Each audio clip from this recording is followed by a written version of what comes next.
threw the car into reverse and backed out. Jesus, what was that? Damn it, Olivia. It's 4 p.m. We were supposed to leave 3 hours ago, I said angrily, holding the phone to my ear and packing the last suitcase into the car. I know. There's nothing I can do about it. I had to stop by the office for 2 hours to help the girls with a few things, because there are a lot of clients, and my boss keeps piling more work on me. I can't say no. You know we need the money. She said in a raised voice, then added after a moment, I'm finishing up now. I'll be home in 30 minutes at the latest. Pack the car. I'll get back and we can go. I hung up. It wasn't the first time her boss had made her come into work, even on her day off. She worked at an insurance company, and they always had problems finding employees. Olivia agreed to it, and even though it irritated me, I kept quiet, because she was the one mainly supporting us. She made really good money. I'm a graphic designer. I pick up jobs that are becoming fewer and fewer every year, while I fight competition and the rise of artificial intelligence by offering rates that sometimes translate into less than minimum wage. This trip was our dream honeymoon, delayed over and over again. We got married over a month ago, but because of work, we had already postponed the trip several times. We agreed that we just wanted to go somewhere where we could get away from people and technology and focus only on each other and resting. So I found us a cabin in the woods near the town of Pineville, Kentucky.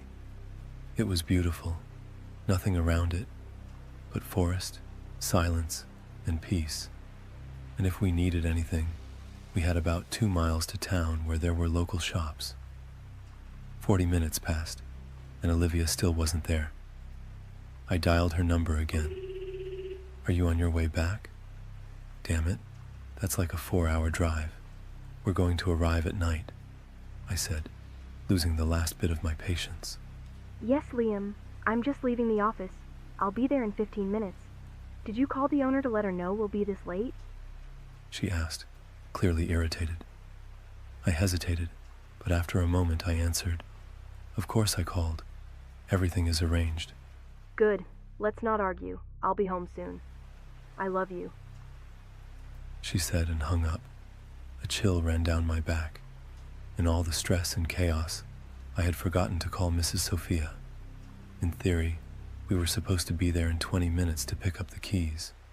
How was I supposed to tell her that we were only just leaving? I started pacing around the living room in panic. You can do this, Liam. She's just an old lady. Worst case, she yells at you, I said to myself, trying to build myself up.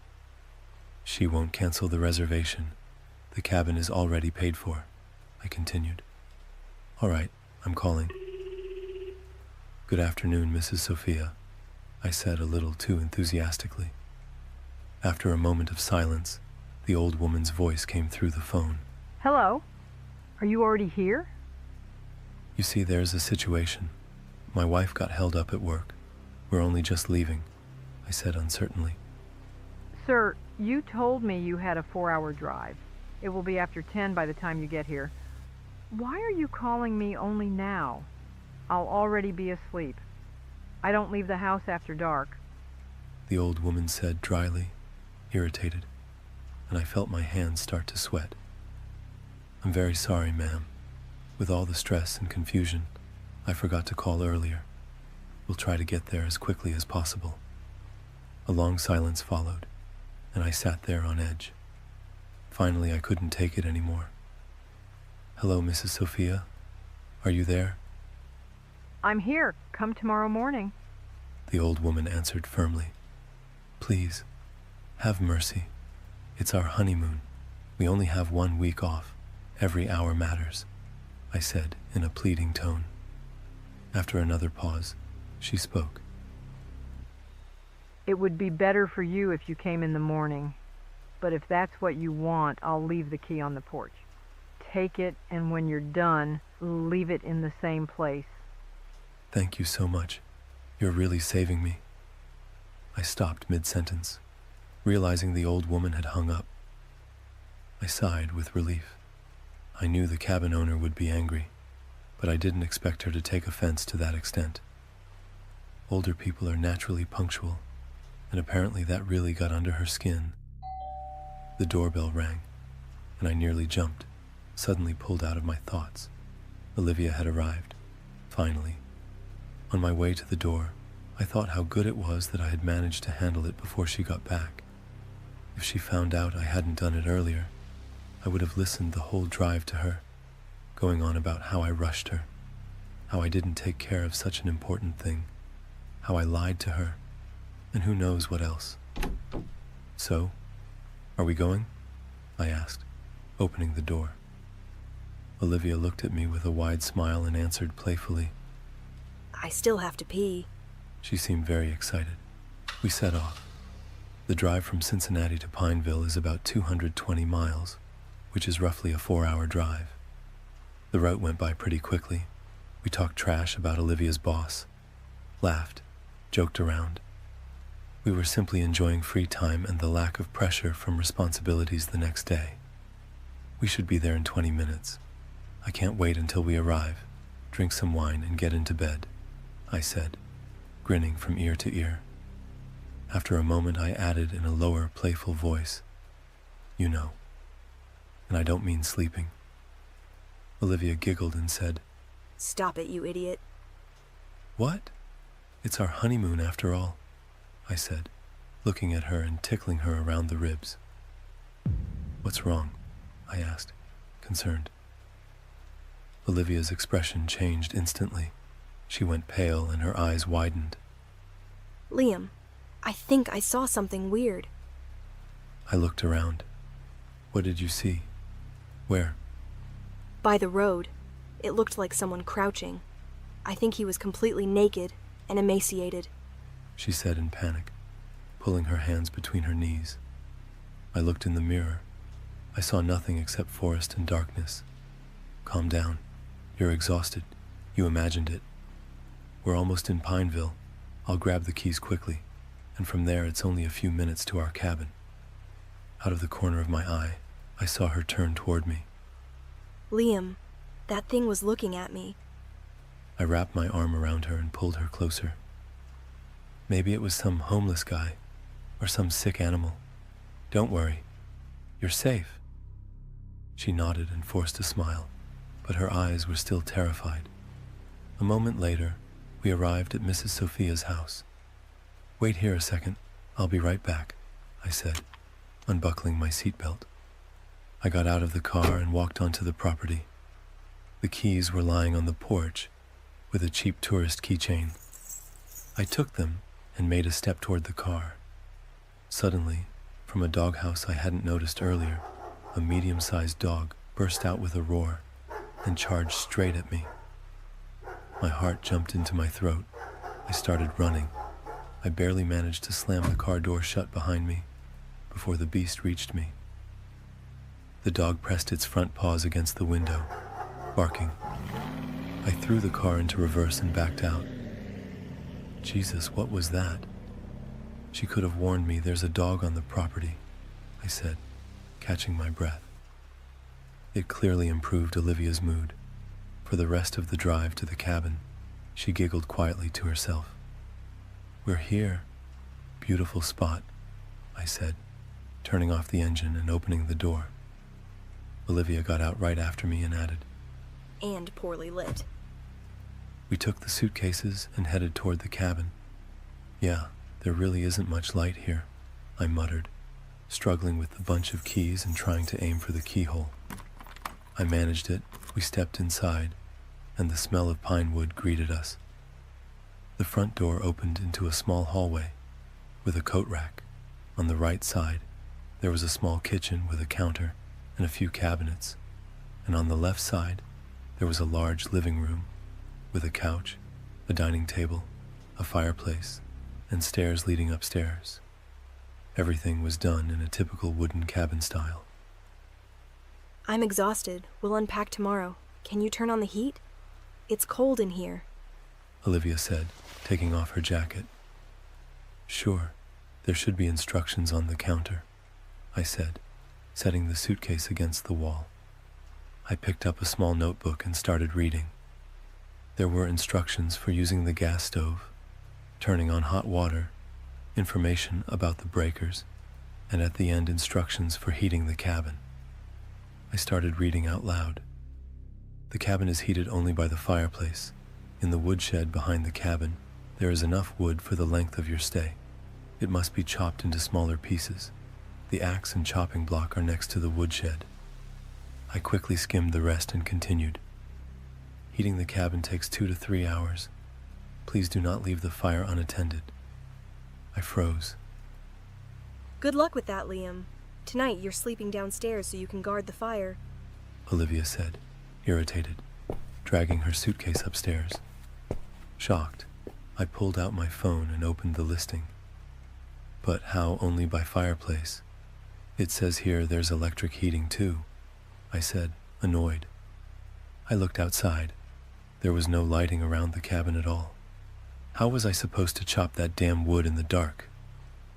On top of that, it was 11 p.m. If I started the fire now, I wouldn't be able to sleep until morning. I changed into sweatpants, lay down on the dusty couch, and covered myself with an equally dusty blanket. I could feel it irritating my nose and eyes. Great. Tomorrow I'm calling her and demanding a partial refund, I said, closing my eyes. The next morning, I woke up to the sound of cabinets slamming and pots banging in the kitchen. I opened my eyes and pushed myself up on my elbows. Do you have to make that much noise? I asked, slowly getting up from the couch. Olivia, with a sour look on her face, kept taking it out on the kitchen, then said, How did the fireplace go? Not too great, I guess, because I woke up freezing. Great place you picked. I tapped my finger against my temple and walked outside. It was warmer out there than inside. It was May, so the evenings were still cold, and clearly nobody had heated the place in a while, so the whole cabin stayed cold. I stretched slowly and looked around the property. Olivia, I called. She came out after a moment with an annoyed look. I hugged her and said, Look at this place.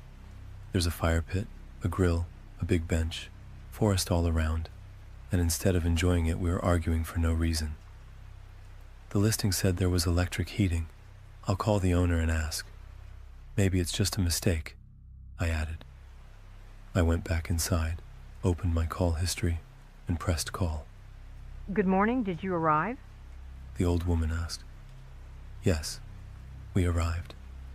Mrs. Sophia, how do I turn on the electric heating? I asked. Electric heating? Didn't you read the instructions? There is no electric heating, only the fireplace. Unless you mean hot water, then you just plug in the water heater in the bathroom.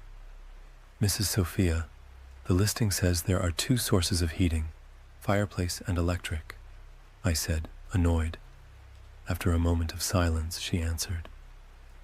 Electric for water, fireplace for the cabin. Did you read the additional information? I opened the listing. It was there, hidden in the details. I didn't see that part, I said, defeated. Well, that's exactly how it is with you young people. You rush, you don't read, and then you complain. And if you didn't read this part either, you can buy more wood from me if you run out. She said bluntly and hung up. I stared at my phone, feeling the heat rush to my head. The first time I spoke to her, she sounded kind and friendly. After the payment, she turned into a completely different person. I took a few deep breaths and let it go.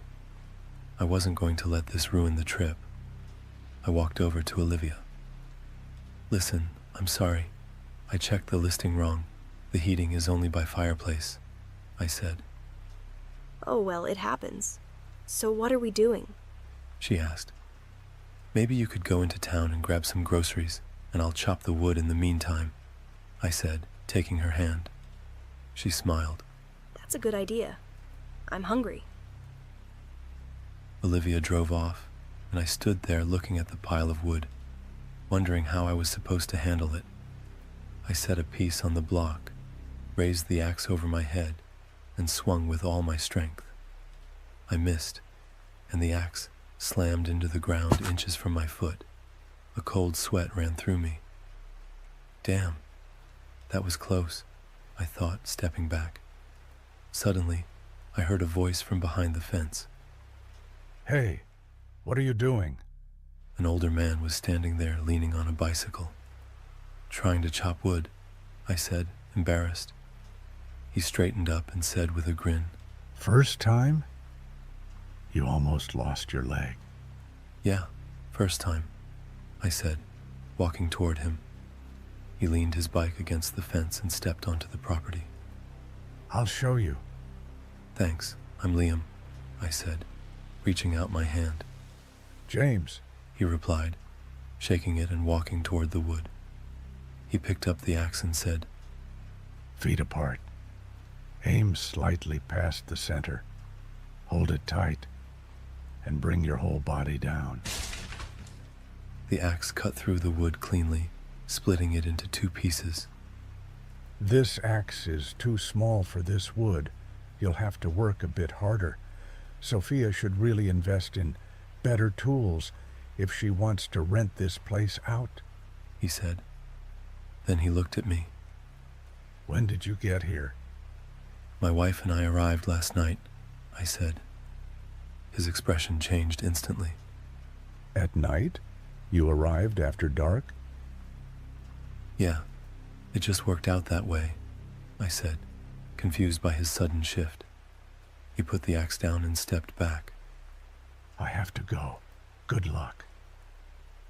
And just like that, he was gone. I stood there for a moment. What the hell was that? First Mrs. Sophia, now him. I wish you luck.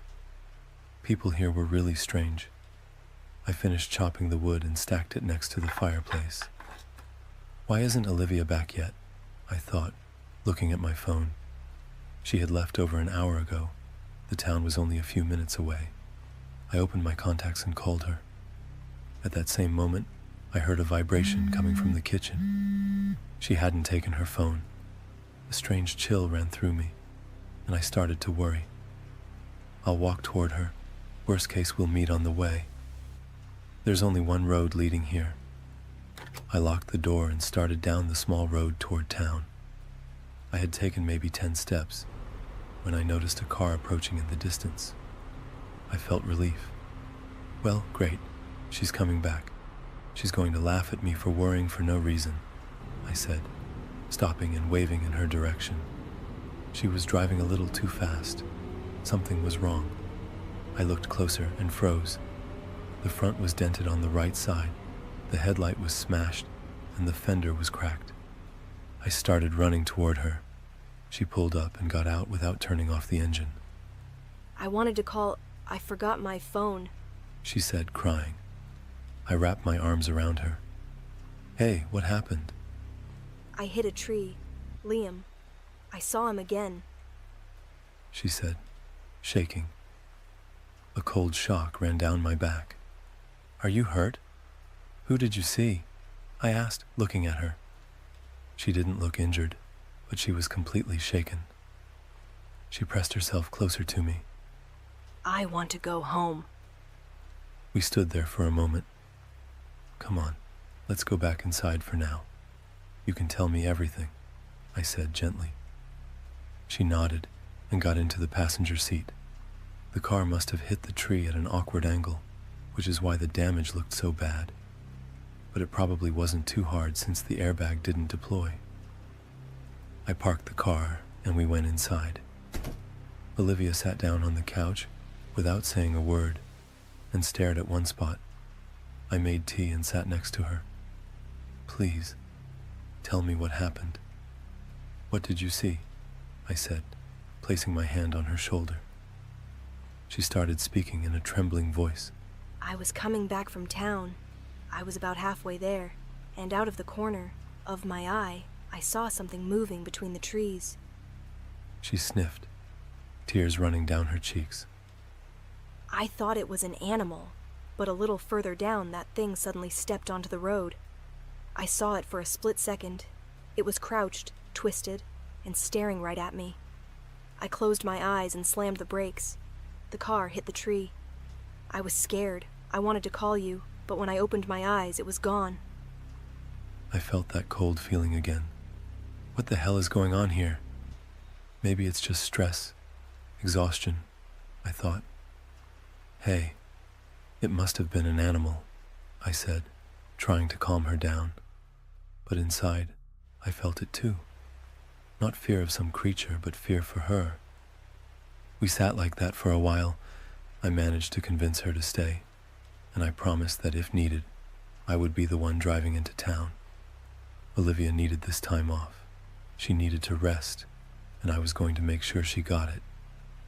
We ate breakfast outside and drank coffee in the sun. To lift her mood, I told her about my failed attempt with the axe and the older man. I left out the part where he suddenly changed and warned me. I didn't want to make things worse. I even managed to make her laugh a little. The day passed surprisingly quickly. It was actually peaceful. We spent most of it outside, enjoying the quiet and the surroundings. By the time it was around 6 p.m., it started getting dark again. We went back inside. Olivia started making dinner, and I lit the fireplace and took out the wine glasses. Last night didn't go as planned. I hoped this one would be different. We ate in a calm, warm atmosphere, enjoying the wine and the heat from the fire. At some point, when the fire started dying down, I suggested going upstairs. Olivia went to take a shower, and I sat on the couch, finishing the last sip of wine. The shower stall was too small for both of us anyway. After about 15 minutes, she came out, and a cloud of steam filled the room. I stepped into the shower, turned on the water, and muttered, "Of course." Cold water, straight to my head. I looked at the small electric heater. It ran out.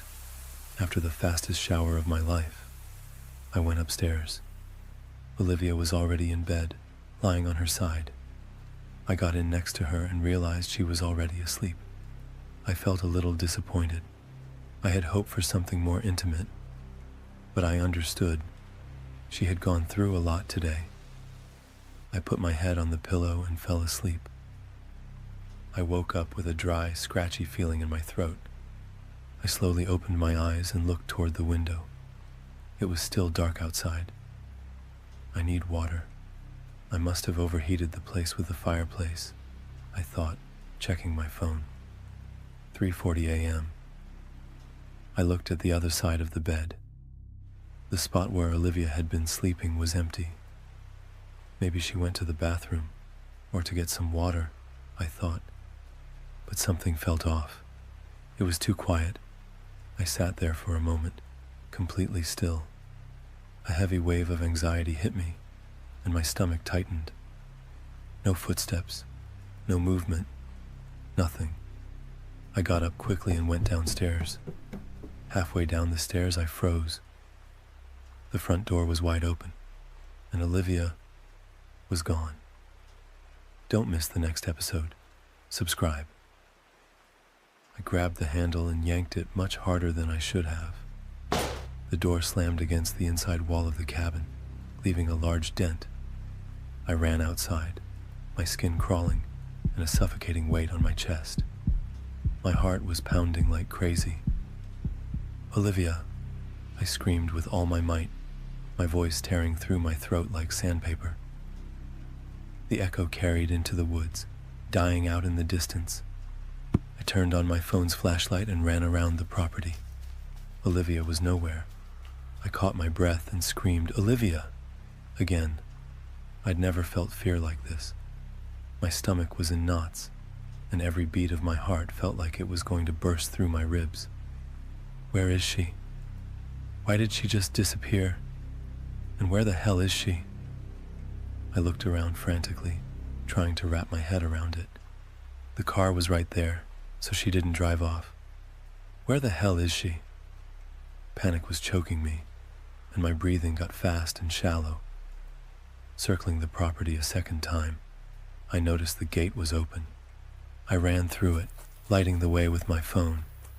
Running forward, I felt cold sand under my bare feet, and small rocks dug into my skin, cutting me. The air was cold and damp, scratching my lungs with every inhale.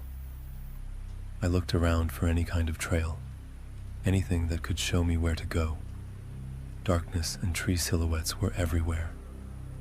All I could hear was the rustle of the woods, insects, and the thumping in my temples. I ran about half a mile. My lungs were burning like fire. I had to slow down to a jog. My hands were shaking, and I felt completely hopeless. My head was empty, except for one question. Did I lose her forever? Suddenly, from my right, I heard a very faint sound. I strained to listen. I heard my name. I wasn't sure if it was real, or if I was just going crazy. I didn't care, and ran straight into the trees. Branches snapped and scratched my arms and legs. I ignored the pain. Only finding her mattered. The sound grew. I was getting closer. I ran, pushing through trees and brush. I heard a quiet sob, and a sharp jolt went through my whole body. It had to be her. I sped up, reached a fallen log and jumped over it. I froze, and my heart stopped with me for a split second. Something was lying under the tree. Olivia. She was in just her pajamas, her arms and legs all scratched up. She had sand and dirt in her hair. I started to shake. My legs went soft. Olivia, I screamed, running toward her. I hugged her tight. It's okay. Honey, what happened? What are you doing out here? The adrenaline crashed and tears fell from my eyes. A mix of everything hit me. Fear, relief, anger, all of it. I held her as tight as I could, repeating, "It's okay. I found you. It's okay now." We stayed like that in silence until she finally spoke. Liam, I don't know what happened. I woke up, opened my eyes, and I was already here. I think it only just hit her that I was there, because she squeezed me back. I felt the warmth of her body, and with it, a massive wave of relief. She continued, head tucked against my chest. I called for you. I called for help, but nobody came. I was here all alone. I'm cold. Please, let's just go. Another wave of tears hit me, dripping on her head. I held her like she was the most precious thing in the world. I couldn't stop. She was so terrified and helpless. The sight of her was breaking my heart. It hit me how much I love her. If I lost her, I would lose myself too. I took off my shirt and covered her back. It's okay. Let's go. We're almost there. When I grabbed her arm, I felt how cold she was. Usually silky, soft, and warm. Now she was rough, from the wounds and dirt. Even though I wanted to know what happened, I didn't ask. I saw that she was terrified and lost. We walked in complete silence, broken only by her quiet sobbing. When we returned, we sat at the table. I immediately wrapped her in a blanket. Now, in the light, I saw her clearly. She was pale and covered in dirt, and her body was full of small wounds. "What is this?" I asked, shocked, pointing at her leg. I don't know, but it hurts a lot. She answered quietly, sniffing. On her leg was a massive red mark wrapping around her entire calf. I knelt and looked at it closely. Cold sweat rolled down my forehead. 4 thin marks, spaced almost perfectly apart, looked like fingers. It's impossible.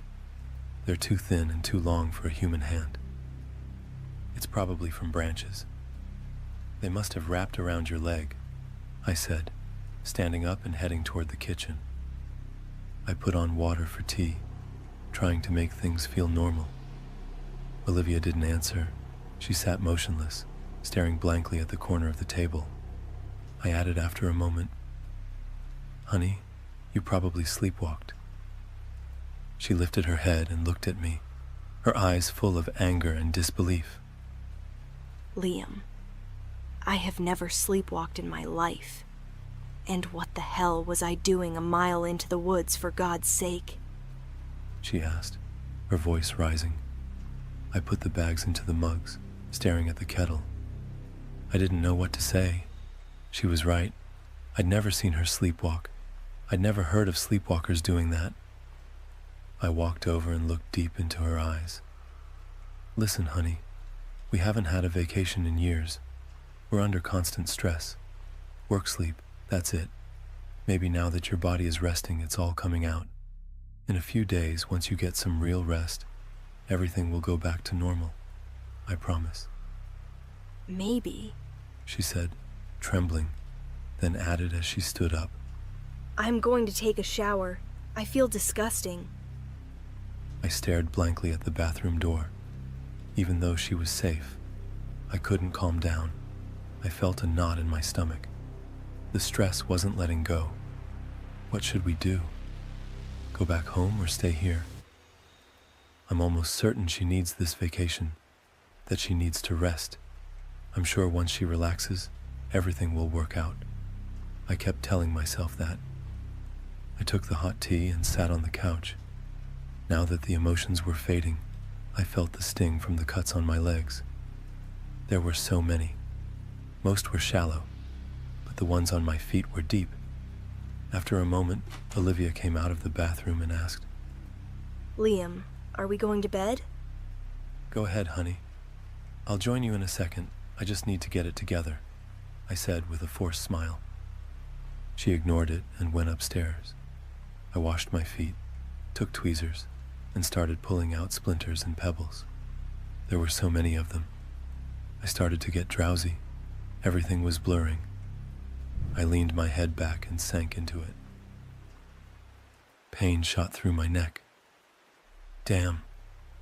I fell asleep sitting up. I slowly opened my eyes, and my heart beat harder. A heavy sense of wrong washed over me. It's too quiet. I looked sharply toward the door, and a jolt went through my neck again. It was light outside, and Olivia always woke up before me. I thought, bolting to my feet. Panic hit me. I grabbed the handle. The door was locked. I ran quickly up the stairs. Standing outside the bedroom, I heard quiet snoring. I felt relief. She was there, sleeping safe and sound. I wiped the sweat from my forehead and checked the time. It was 8 a.m. I'd slept maybe 2 hours. I was wired. No way I'm sleeping now.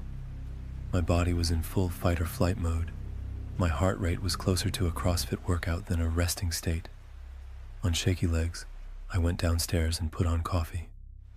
Holding the spoon, I noticed my hands were shaking. I took the hot mug and went out on the porch, leaving the door open. Warm sunlight hit my face. Outside, only the birds and a gentle breeze. It looked completely normal, like nothing happened last night. But it still didn't sit right with me. What happened in the night was wrong. The thought sent a cold shiver through me. How did she end up all the way out there? I sat there for 2 hours, stuck in my own head. What really happened? What should we do? A strange sound from upstairs snapped me out of it. It sounded like one long, dragging scrape of something hard against wood. At first I thought mouse or squirrel, but it was different. It resonated. It was too clear and too loud for a small pest. It's probably the roof. Temperature change. It was cold last night. Now the sun's out. The logs are expanding. I'm just tired. My senses are off, I thought. I poured another coffee and went back to the porch to enjoy the silence. I sat down, and suddenly I heard a voice right behind me. I almost jumped, spilling boiling water over my legs. A sharp, burning pain hit my thigh and my cut feet. Did you make coffee for me too? It was Olivia. I looked at her, writhing and pulling off my pants with the hot stain. Damn, how did you sneak up on me like that? I said, wiping tears from my face. I tossed my wet pajama pants aside and froze. How did she come down so quietly? These are wooden stairs. You can hear a creak from a mile away, I smelled the coffee and came down. she said, staring out toward the woods. Heat rushed to my head. I was pissed, and my leg was already turning red. I took a deep breath and slowly let it out. I forced myself to calm down. "How are you feeling?" Fine. she replied, heading toward the kitchen. I watched her, and unease replaced the anger. She was moving weirdly. Her back was stiff and straight, and she was walking on her tiptoes. I followed her. "Olivia, are you sure everything's okay? I was waiting for you to wake up. We need to decide. Are we staying or going back?" Let's stay, like you said, Liam. It's probably stress. she said, without looking at me. Something was wrong. I stepped closer and looked at her. She was too calm, too quiet. Usually everything shows on her face. She laughs or yells or cries. She never acts like this. Cold, flat. I hugged her waist and pulled her to me. "Honey, are you sure everything's okay? You're acting strange. Are you sure you want to stay here?" She turned her head toward me, and I froze. For the first time that morning, she looked me in the eyes and said coldly, Yes, Liam. I backed away. In her eyes, I saw a strange white void. I saw it for literally a split second. Then her look went back to normal. A sudden spike of fear made my heart ache.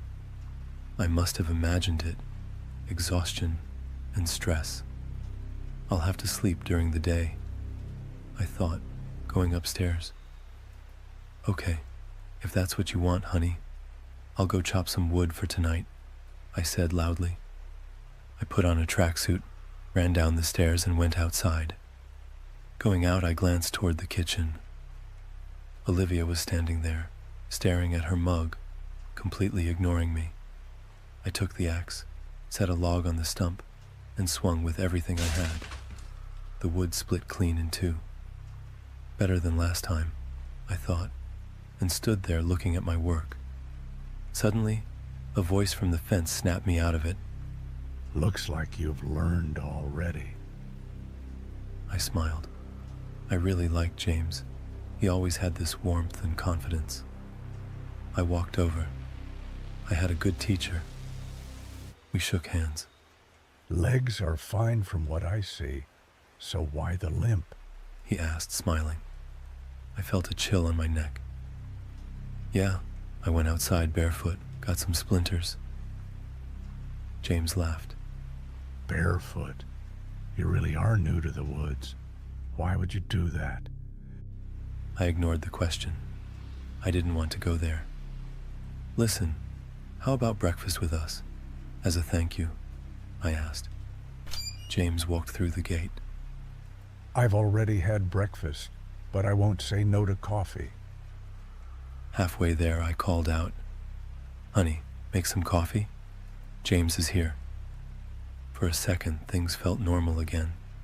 Olivia stood in the doorway, and I said, James, this is my wife, Olivia. I looked to the side and realized I was talking to myself. I turned around. James was frozen halfway down the path, staring at the porch. He went pale. His warm gaze was gone, replaced by fear. James? I asked. He took a few steps back. Damn. Sorry, I gotta run, he said, then walked off fast toward the exit. At the gate, he stopped. I'm sorry. Really. Then he was gone. The shock tightened my throat. I looked at Olivia. She just walked inside, indifferent, like nothing happened. I felt a squeeze in my stomach. I just stood there, trying to make sense of it.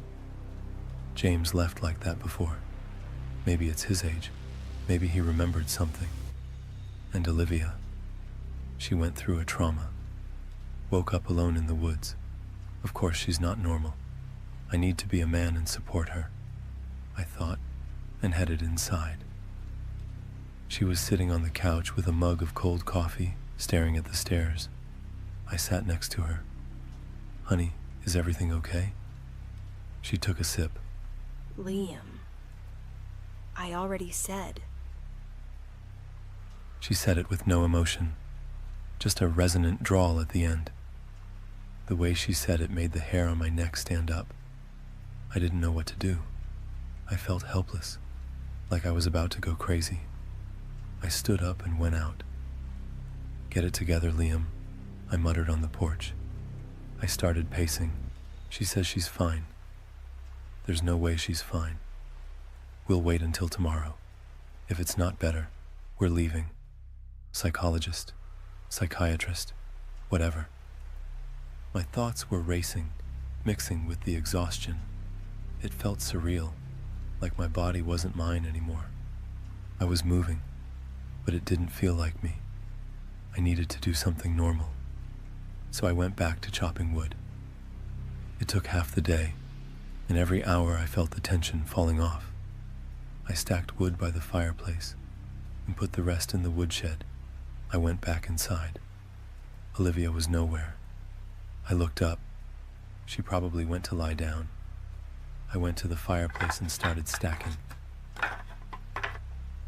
My stomach growled. I hadn't even eaten breakfast today. Let her sleep. I'll make lunch. I'll wake her when it's ready. I prepared the food and went outside. I lit the grill. Soon, the smell of meat and spices filled the air. My mouth started watering. Now I just had to wake Olivia, I thought, heading inside. I went to the stairs and called out, "Honey, come down. Lunch is ready." Hollow silence. Unease shot through me. I ran upstairs, 2 steps at a time, and looked at the bed. Olivia was on her side, back to the door. Dread shook my whole body. "Olivia?" I asked. Silence. I walked slowly around the bed. She wasn't moving, eyes closed. I went pale, holding my breath. Then I saw it. The calm movement. She was breathing. I nudged her shoulder. "Hey, you coming to eat?" No reaction. I stood there, tense. She must be exhausted. I walked out on my tiptoes. I'd just put the meat in the fridge and make it fresh later. For now, let her rest. I sat and waited, hoping she'd join me, hoping she'd come out with that smile and say, "What smells so good?" Or even be mad that I didn't wake her. But nothing. I lost my appetite. The grill went out. The meat went cold. A chill ran through me. It was almost 7 p.m. The sun was setting. It was cold. I went in to light the fire. Time passed. I kept checking on her, then dozing off. By the time I finished my 5th tea, I checked my phone. 11:41 p.m. I could barely keep my eyes open. My skin hurt from the chills. Even with the fire, I was cold. I took a hot shower and went up. On shaky legs, I lay down next to her. I wrapped my arm around her and passed out. Then, an inhuman, guttural scream filled the room. I shot up, gasping for air. My heart was beating so hard it felt like it was tearing through my ribs. It was Olivia. She was screaming like someone was skinning her alive, her face twisted in absolute terror. Her eyes were so wide, I only saw the whites. She was sitting up, pointing at the corner, shaking and screaming. I started to shake. Heat flooded me. I felt primal fear, the worst I'd ever felt. I tried to speak, but my throat locked. I couldn't even swallow spit. The only sound I made was a quiet squeak. I looked where she was pointing and jumped back against the wall. In the dark, I saw a thin, tall silhouette. I fumbled for the light, and when I hit it, everything went quiet. Olivia collapsed, unconscious. The shadow was gone. On the wall, only one thing remained. 4 perfectly parallel gouges, Tomorrow looks beautiful across South Florida. Plenty of sunshine, warm temperatures, and just a light breeze off the water. If you've got outdoor plans, tomorrow's the day to make them. The anchor finished with a wide smile. I turned off the TV. I couldn't wait for tomorrow's shift at work. Not necessarily because I love my job that much, even though I can't complain, but because tomorrow was the first day of training for my childhood friend. Tyler and I had known each other since we were 5 years old. We lived door to door on the same street in Hialeah, went to the same school, walked home the same way, spent nights at each other's houses, and did things I still would rather not describe in detail. We were best friends. We got into trouble together, hit on girls at parties, and backed each other up through everything. Through all of high school, we had one plan. We were going into computer science together, specializing in cybersecurity, starting our own company, or joining a major player and making more money than our parents combined. Day after day, we lived for that dream and did everything we could to make it happen. In college, everything fell apart. Tyler was genuinely good at studying. I wasn't. One failed exam, then 2 more. I decided to repeat the year. Tyler supported me the whole time. Man, it's just 1 year. Focus up and we keep moving. I'll scout things out in the meantime, get a job, and either pull you in there with me or we start something on our own. I tried until financial problems started at home and I had to find some part-time work. After more failed exams, I ran out of Tyler's optimism and determination. I started showing up to classes less and less, until eventually, the professors stopped recognizing me, and there was no way to save the situation.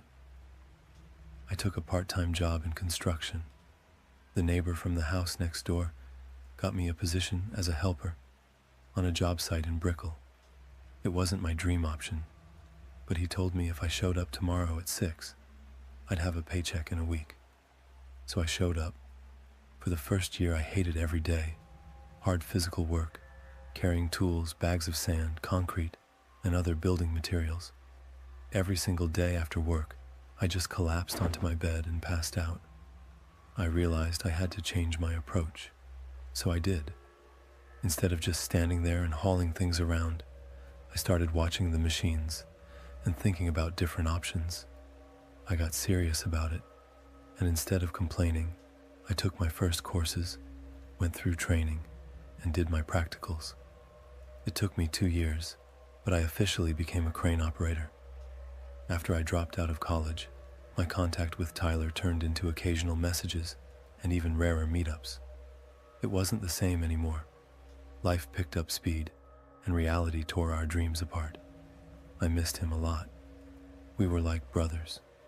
One evening, I just texted him and asked if he wanted to grab a beer and reminisce about the good old days.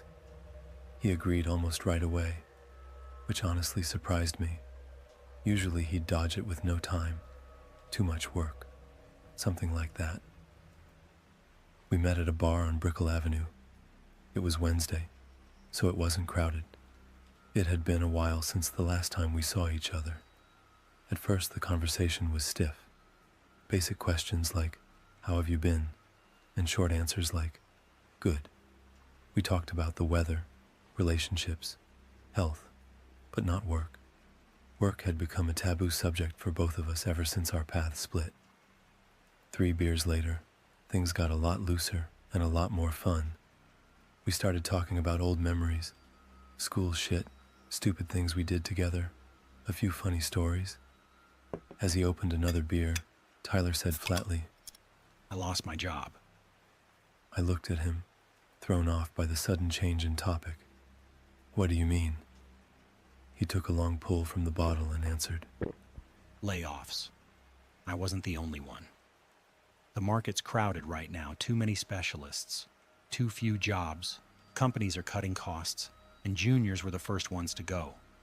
That was 3 weeks ago.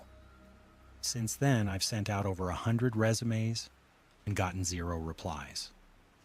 I looked at him more closely, and only then noticed it. Wrinkled shirt, tired eyes, messy stubble. That had to be a hard hit. How much time do you have before rent starts becoming a problem? 2, maybe 3 months. An awkward silence settled in, and the air got really heavy. At first I wanted to comfort him and say it would be okay, but those would have just been empty words that would lead straight into another pause. I shrugged theatrically, forced a smile, and joked, "Forget IT and come work construction with me. We're looking for one more crane operator. You can do accelerated courses. I'll talk to Paul, that's my boss. I'll get you an apprenticeship, then a position." He laughed. And how much does a crane operator make? I took a sip of beer. With overtime, I make 120 grand a year. He looked at me in disbelief. All right, I'm in. I thought he was joking, but his look was serious. "You mean that?" Absolutely. Man, 120 grand a year? Made 70 grand. We'll talk tomorrow and you'll tell me exactly how this works. We drank a lot. I was sure he'd sober up and change his mind. He didn't. He was insanely fired up. For the next 6 weeks, he went to classes, medical exams, and handled all the paperwork. Paul wasn't thrilled at first. He insisted Tyler was too green for a project like that. 50 stories and heavy lifts is not the place to learn from scratch. He was hard to convince, but I had made my friend a promise, so now I had to take responsibility for it. I convinced him by telling him we had known each other since we were kids, and that I was taking full responsibility for Tyler. I told him that as long as he was learning, he'd stay with me and wouldn't touch anything on his own. I'd pass on everything I knew, and after training, he'd be as good as me, maybe even better. Eventually, he agreed. Paul knew it was hard to find an experienced operator, and even if one did show up, that option was way more expensive than a fresh but well-trained guy. It was just like the anchor had said: clear sky, light southern wind, no storm warnings. Downtown Miami at dawn is a view that amazes me every single time. We met at the gate at 6:15. I looked around and said, "Ready? Conditions are perfect today." He looked up. I don't know. I laughed. "That's the right answer. I'm going first."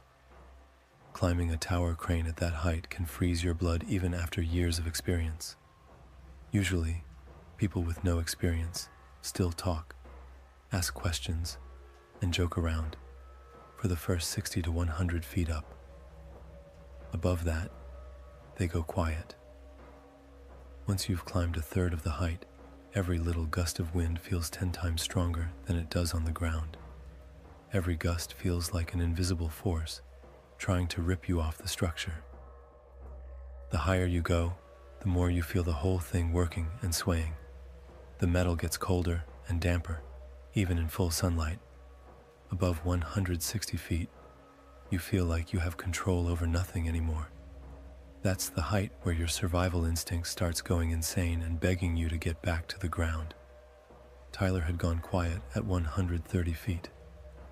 "Don't look down," I said without turning around. "Look at my boots. That's it. Nothing else matters to you, understand?" He didn't answer. When we got into the cab, he sat down and didn't say a word. He just stared at the cab floor. "You okay?" I asked, amused. Jesus. He said quietly, slowly raising his eyes. I walked over to him and said, putting a hand on his shoulder, "Look around, man. Look how beautiful it is up here. Do you feel that unreal feeling?" Miami spread out beneath us like a 1 to 50 scale model. The view was unreal. You could see Biscayne Bay, Key Biscayne, beautiful architecture, roads full of cars that looked like tiny toys, and sidewalks full of people that looked like grains of sand. That feeling is telling me to go back down. "You'll get used to it." Then the radio crackled. Crane 3, you're clear for the morning lifts. "That's us," I said, and got to work. That day I was moving steel girders, extremely long, heavy pieces that that start to swing with one wrong move and become deadly if you make a mistake. It's a very precise job. Tyler sat in the back and watched. Every now and then he asked about details, what this gauge meant, what that mode was for, how I could tell when the load was stable. I answered him. I was trying to pass on as much knowledge as I could. Hours went by. I kept picking up and setting down lifts, and it took a lot of concentration. The radio crackled now and then with short confirmations. The wind was light and steady, exactly the way the forecast had promised. I kept looking down, focused on the loading and unloading points. Then I heard Tyler's uneasy voice behind me. Man, look in front of you. The sky turned black instantly. No change on the indicators, no weather alert, no storm clouds on the horizon a moment earlier. There had been no warning at all, nothing that would normally allow us to secure the equipment and get down safely. The whole atmosphere changed. It got heavy and suffocating. Then I felt a hard blast of wind hit the cab. My heart started pounding harder. I glanced at the indicators. The wind jumped from 12 miles per hour to 45 in maybe 30 seconds. Another violent slam of wind. I could feel myself slowly slipping into panic, and my stomach twisted. I'd been in situations with strong wind before, but I'd never seen anything like this. At 560 feet, you feel every movement of the cab, even 8 inches. Even at that level, it feels like the cab won't swing back into place, like it'll just drop straight to the ground. This time, the cab swung sideways a good 6 feet and only came back after a moment with a sharp jerk. Tyler grabbed the rail. I could see sweat running down his forehead. What the hell is this? He asked in a panic. His eyes were wild with fear, and his face had gone pale. In the middle of storm season, Miami gets squalls sometimes. Don't worry, it should pass soon, I answered, trying to sound calm, but my voice came out way higher than it should have. Another wall of wind slammed into the cab. I prayed silently that the crane structure could take it. I grabbed the joystick with shaking hands. Then the radio came alive, several voices at once. All cranes abort lifts. Wind speeds exceeded. All cranes abort immediately. This is not a drill. That message snapped me out of it instantly. I had to move. I had a 26-foot steel girder on the hook, and it was swinging harder and harder in the wind. I tried to set it down. No chance. Too risky. It was swinging so hard it could hit the building structure. I tried to stabilize it, but the wind was too strong. The joystick couldn't keep up with what the line was doing. There was only one option left. I switched the crane into weather vane mode. I released the swing brake. In that mode, the crane boom stops being locked and can rotate freely with the wind, like a weather vane. It reduces the load on the tower, but it means you lose control over what's on the hook. The load goes wherever the wind takes it. Watching the levers, I started calculating the line angles and the directions it was swinging, trying to find the best possible position. Then lightning hit some building to the left. I saw the flash through the glass and heard the thunder a second later, shaking the whole cab with vibration. Tyler stood up. We're getting the hell out of here. He was shaking all over. I tried to calm him down. We're staying. Sit down. We're safer here, That's bullshit. I'm getting out of here. he said, heading for the exit. I grabbed him hard by the arm. Damn it, Tyler. If you want to live, listen to me. Climbing down from this height in this wind, on a wet ladder, with lightning all around, is practically impossible. Even being ultra-optimistic, getting down in these conditions would take about an hour. If you go out there now, you won't survive even a minute. Sit your ass down. The cab is grounded. I turned on the protections. It's safe, Okay, man, I'm sorry. he said, sitting back in the seat and staring at the floor. I focused again on stabilizing the load and waited for further instructions. My options in weather vane mode were extremely limited. All I could do was raise or lower the material. The increasing wind made it impossible to fully place it in a safe zone, and with the swing brake released, we were turning in random directions. The only thing I could do was try to limit the damage and buy time for the people below to evacuate. Then lightning ripped across the sky with an enormous, deafening crack. It's hitting closer and closer, I thought. If we're careless, even with the crane grounded, we could still pay for it with our lives. Tyler, don't touch the metal parts. Stay where you are. I heard quick footsteps behind me, and the cab door slam open. I turned around and went pale. This time I didn't react fast enough. Tyler was already at the ladder. I jumped to my feet and lunged for the exit. Get back here right now, you idiot. I cut myself off. Halfway through the word, I felt a strange tingling all over my skin and a weird metallic taste in my mouth. I glanced instinctively at my arm. The hair on it had started standing up. And then the world around me literally exploded. A white flash flooded the entire cab, and I felt a huge shock and the jolt of an invisible blast wave. The electronics in the cab spat sparks and smoke.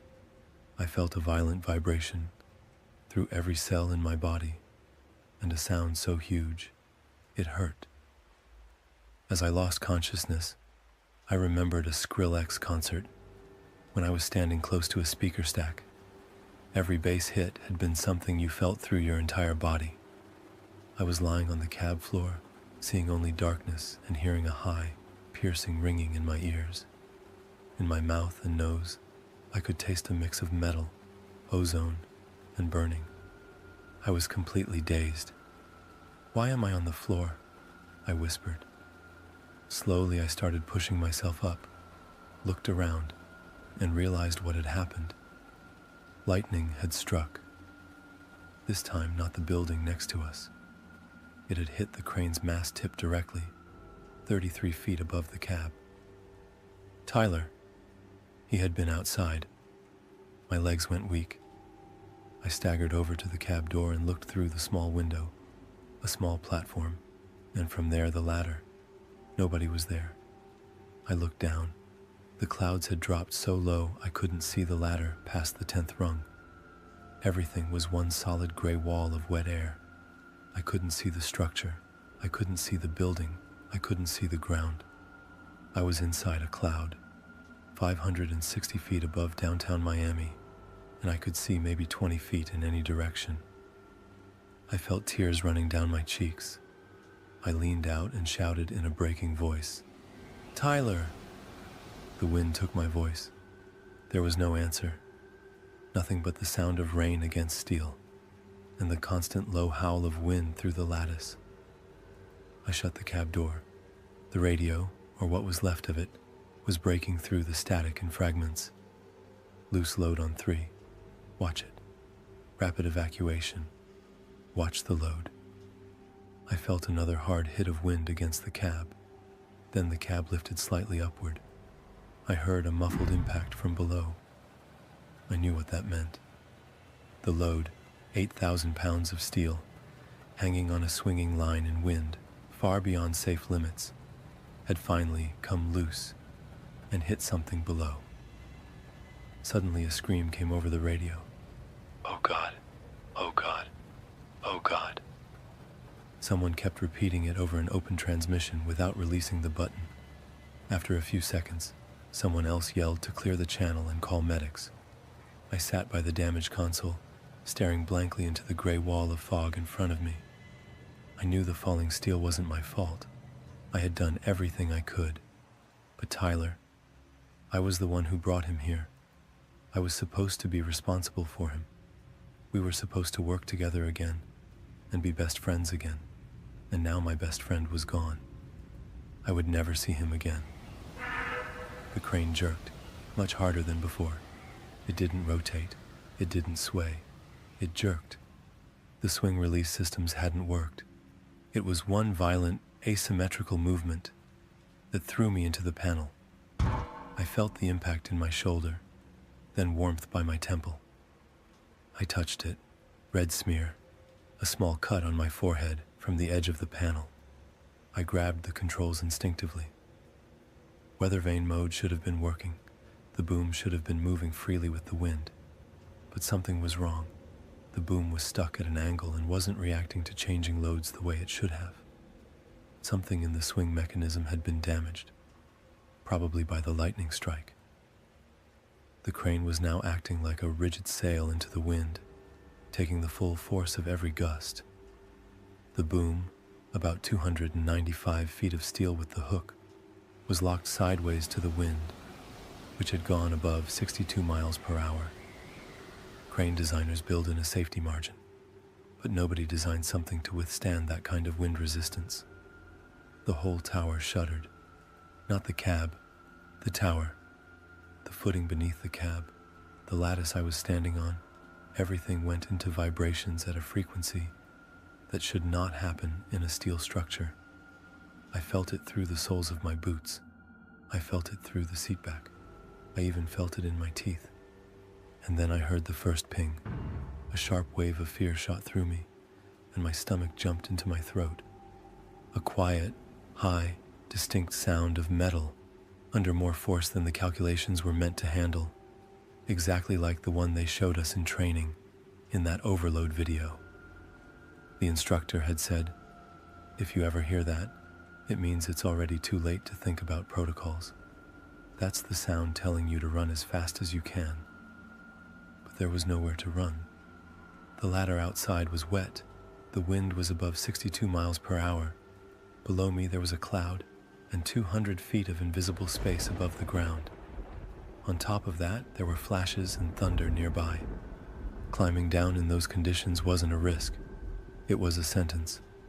I leaned forward in the seat and felt my fleece stuck to my back. I looked at the radio, hoping for something about rescue, but it stayed silent. The console was half burned out. Then it hit me, my phone. I reached into my pocket and pulled it out. The screen was lit, but no signal. At 560 feet, in the middle of a storm cloud, surrounded by steel that had just turned into a perfect Faraday cage, cutting off any possible signal. I was alone, cut off, no communication, on an unstable structure in the middle of an active storm, with no way down, no way to call for help, no way to do anything except sit there and listen to the steel beneath me, working under too much force. A million thoughts flashed through my head.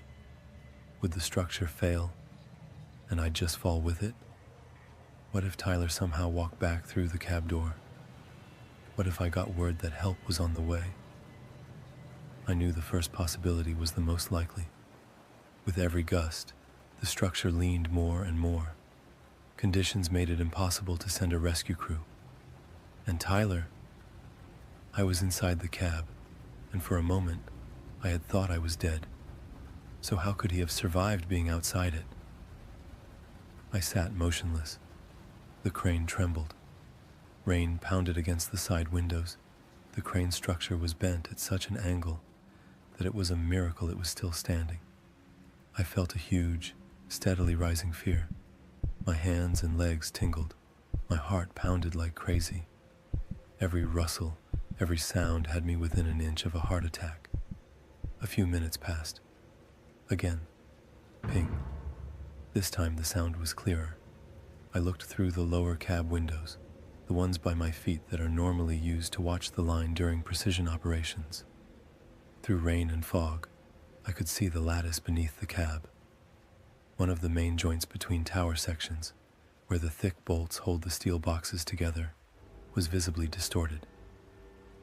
The metal around the bolt holes was gleaming fresh, the way steel gleams when it has just cracked under load. I could see it even through those terrible conditions. I knew what that meant. An anchor bolt has a specific shear strength. Once you exceed that strength, the bolt doesn't bend. It snaps. And when one snaps, the load transfers to the neighboring ones, which fail even faster because they're already maxed out. It happens like a cascade, one bolt after another until the whole structure goes down. Another gust. The tower leaned, not by inches, by degrees. The cab clearly slipped out of vertical.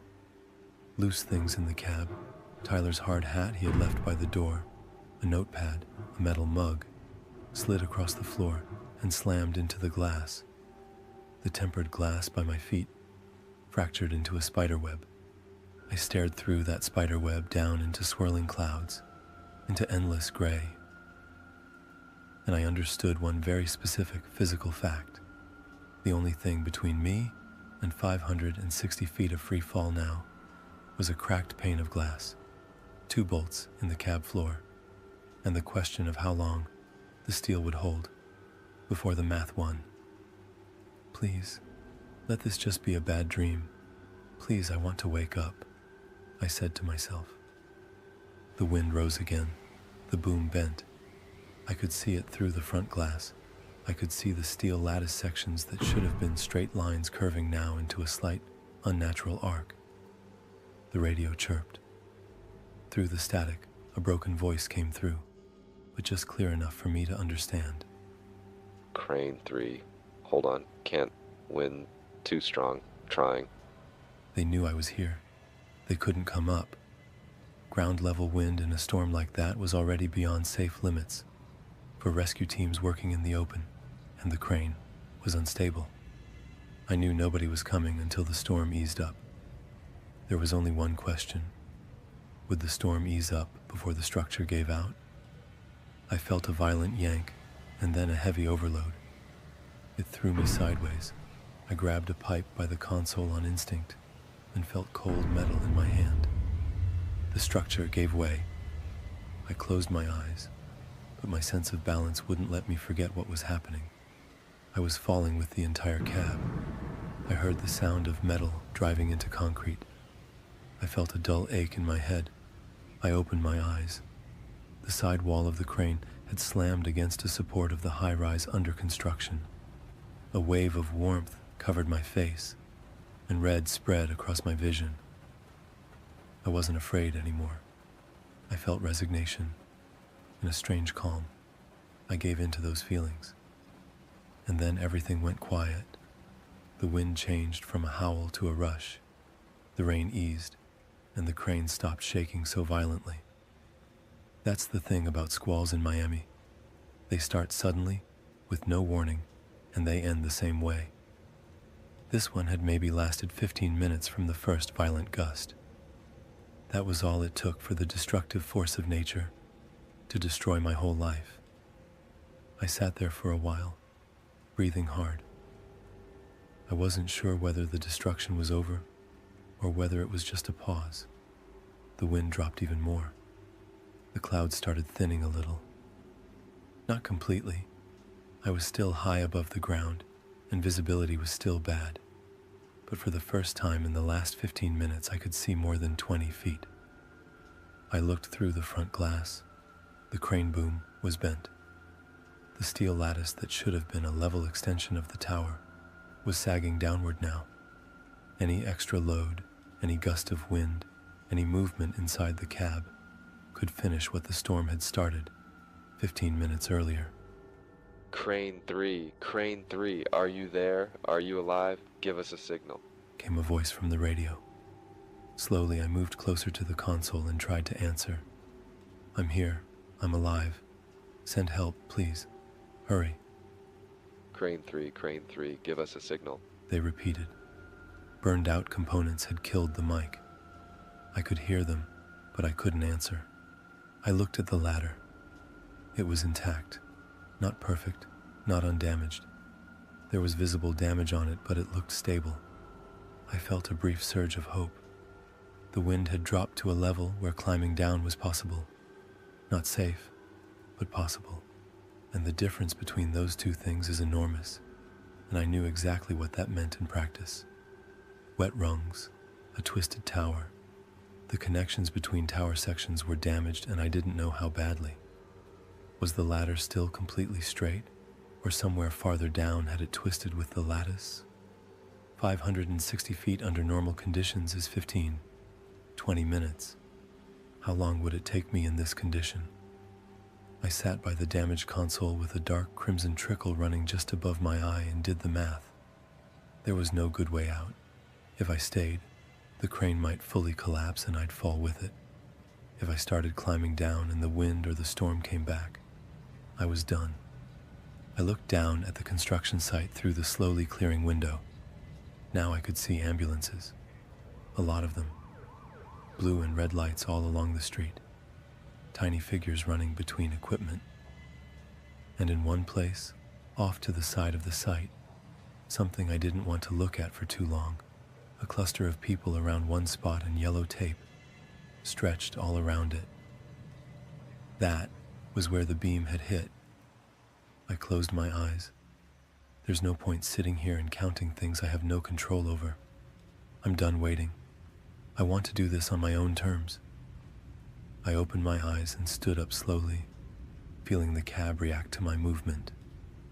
With every movement, I could hear the metal structure working and the glass cracking more. I looked around. I need safety gear. It wasn't there. There was really nothing left in the cab except me and the things bolted down. Everything else must have been thrown out when the crane tilted. My stomach twisted and my heart climbed into my throat. That gear had saved my life more than once. At this height, with Miami humidity, it doesn't take much to make a mistake. How am I supposed to climb down without it? I have no choice, I thought. I walked to the cab door. The wind was still blowing, weaker than 10 minutes earlier, but not as weak as normal. I stepped onto the platform and looked at the ladder. The first several rungs looked normal. Then the curve of perspective, and the clouds, still blocking the view downward. I started climbing down. It felt like I had been trapped up there for centuries, and had finally found a way out. Even with the fear, it felt good, because it meant I could do something. Better than being sentenced to the mood of the weather. Every rung was wet. The gloves helped, but the metal was slippery. In that way you feel in your hands is a lack of friction. 1 rung, 2, 10, 20. I counted them so I wouldn't focus on the height and the damage to the structure. Then I felt sudden gusts that lasted maybe 2 or 3 seconds. The wind hit me unevenly. I remembered I had no fall protection, and my head started to spin. I grabbed the ladder tighter. The panic made it hard to breathe at all. My forearms were burning from the effort. I was maybe around 460 feet up. I kept climbing down toward the ground, when suddenly I felt something that made my heart stop for a split second. A rung was missing. One leg hung in the air, and my other foot slipped off the rung I had been standing on. I held on tightly with my hands, and quickly pulled myself onto the last section of ladder that was still intact. I looked down. The tower lattice below that section was twisted, not badly, but 2 rungs were missing. What do I do? Go back up and pray someone rescues me, or keep going? If conditions aren't perfect, nobody is coming for me. I pressed my forehead against the ladder. I could feel the panic building. I felt like I could fall off at any second. My hands and legs were weak, and my head felt so heavy, it seemed like it was about to fall off my neck. I wanted to run. I wanted to be on the ground. I wanted to be home, in bed, and never leave again. I slammed my forehead against a rung. It hurt, but it worked. Breathe. Just a little farther, I told myself. A few seconds passed. I made the decision. I have to lower myself carefully. That's about 36 inches of a gap. That's nothing, I told myself in my head. But right after that, another thought came. 36 inches is nothing when you're standing on the ground. Up here, every inch makes a huge difference. I grabbed 2 rungs above the one I had been standing on, bent myself in half, and braced my back against the safety cage. I lowered myself, feeling for the next solid place I could stand. At that exact moment, I felt a strong gust of wind shove me backward. There was no footing under me. and my hands started losing their grip with my body being thrown around by the wind. The ladder slipped out of my hands. I started falling. I dropped about 10, maybe 12 feet, and finally managed to catch the ladder with one hand. I felt enormous resistance, and my arm bent at an unnatural angle. I couldn't move it. I didn't feel pain, but I knew what it meant. I had broken my arm. I'm trapped. Even if I wanted to, I can't climb back up now. So what about getting down? Another strong gust of wind or one damaged rung and I'm done. There is no other choice. I'm going down. I worked out a system. One leg, good arm, other leg. That's how I climbed down, rung by rung, slowly, testing each one before putting my full weight on it. I felt myself getting weaker and weaker. Black spots started dancing in front of my eyes. I fought that feeling, but I was slowly running out of strength. Then I heard shouting. A human voice, distant but clear. Then more voices, ambulances, rescue teams setting up beneath the tower. I couldn't answer them. I wasn't capable of yelling. All I could do was keep climbing down, but that gave me new energy, a new reason to move. They're down there. If I get a little lower, they'll help me. One rung, then another. 420 feet, 390, 330 feet, 260. The wind hit again, short, maybe 5 seconds. I pressed myself against the ladder as hard as I could, my cheek against the cold, wet metal, with every cell in my body focused on not letting go. My body had started shaking. Every muscle fiber was begging me to stop. My pain threshold had already gone far beyond anything I knew I could handle. You're close. You can do this, I kept repeating over and over. 330 feet, 260. At 230 feet, I could clearly see the ground, the construction site, the crews, the trucks. I could see actual people. I could see them looking at me. I could see someone with a megaphone, even though I couldn't make out what he was saying. 200 feet, 160, 130. My legs were shaking from exhaustion and pain. Every next rung, every movement sent sharp pain through my entire body, starting from my injured arm. At 65 feet, someone climbed out onto exterior scaffolding. You're safe now. Put this on, he said, holding out a harness clipped to a safety line. I started crying with relief. I felt a huge wave of it. I wanted to tell him I couldn't take it, that I only had one good arm, and that he needed to help me onto the scaffolding, but I couldn't say anything. I suddenly felt weak. I wanted to ask about Tyler, about Paul, about the steel beams that had fallen, whether anyone was hurt, but the adrenaline finally dropped completely. Exhaustion won. Total physical depletion won. Every emotion I had inside me won. I felt myself black out for a split second. I could still feel my good hand slipping off the ladder. I felt weightlessness, the free fall. I could feel it, but I couldn't do anything about it anymore. The last thing I saw was a rung, about 10 feet above the ground, and then only darkness.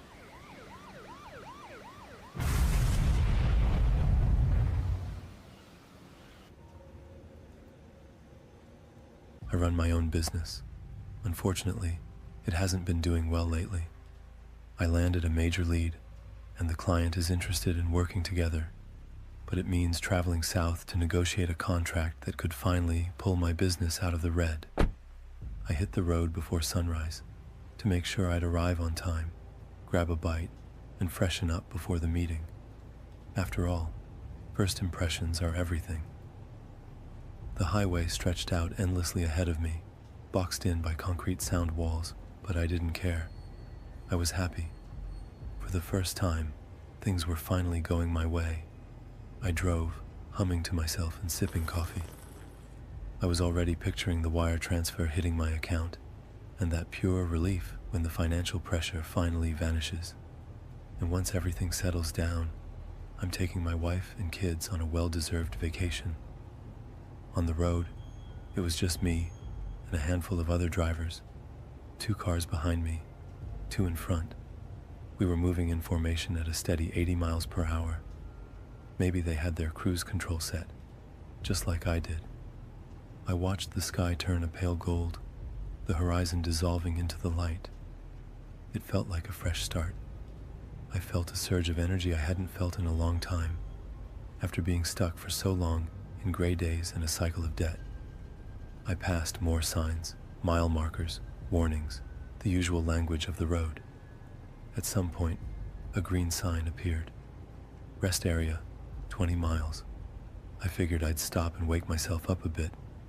I'd already been driving for a while. I'd splash some cold water on my face and rehearse the meeting in my head. I kept driving, counting down the distance. 5 miles, 10. I started scanning the horizon for the familiar shape of a rest stop, some kind of break in the concrete walls. And then I saw another green sign. Rest area, 20 miles. I frowned. Did I misread the last one? Maybe I zoned out and missed the exit. I wasn't sure. It started to bug me. I must have read the first sign wrong. It had to have been 40 miles. I kept driving, trying to ignore it. This is my lucky day, and nothing is going to ruin it. But the longer I drove, the more uneasy I felt. It felt like some strange déjà vu, like I had already been here. The same road, the same walls. Even the color of the sky looked identical, as if it were frozen at the edge of sunrise. Is it possible I've been driving longer than I think? Probably just exhaustion, I said out loud. I checked my watch, but it looked like it had frozen. The hands weren't moving. I tapped the glass. Nothing. I shifted in my seat, trying to loosen the tension in my back. My mouth was bone dry. I reached for my water bottle. I took a long swig and saw another sign. It was the same one. Rest area, 20 miles. The unease hit harder. I felt a flush of heat on the back of my neck, despite the AC. My shirt was sticking to my back. I tried to count how many times I'd seen it. 2, maybe 3. I was stuck in a loop of the same thought. Did I miss the exit? Am I lost? Is this some kind of joke? I tried calling my wife to check if I was losing it, but my phone showed no service. The GPS refreshed for a split second, then turned into a gray void. I gripped the steering wheel so hard my knuckles turned white. Pressure started building in my chest. I checked my mirrors. Behind me, the same road, the same walls, stretching endlessly, the same cars keeping the exact same distance. Then I noticed a small change I hadn't seen before. The cars that had been driving in formation, the 2 behind and the 2 in front, had shifted positions.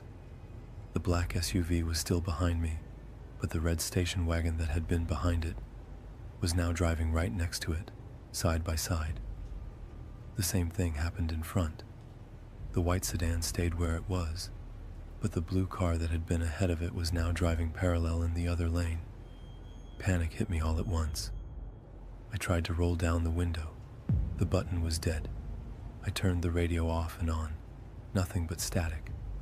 I tapped the brakes and flipped on my blinker, planning to pull onto the shoulder and call for help. The car slowed, but the one behind me suddenly surged forward, right up to my bumper, blaring the horn nonstop. I flinched, shocked, and immediately floored it back to speed, my heart pounding. As soon as I matched our previous pace, the driver backed off and returned to position. I gestured at him, waving my hands, telling him he was crazy. If he was pissed that I slowed down, he could have just passed me in the other lane. Zero reaction, not just from him. No one around me even looked. No one slowed down. No one sped up. All the cars were moving in the exact same formation. 2 in front, 2 behind, taking up both lanes.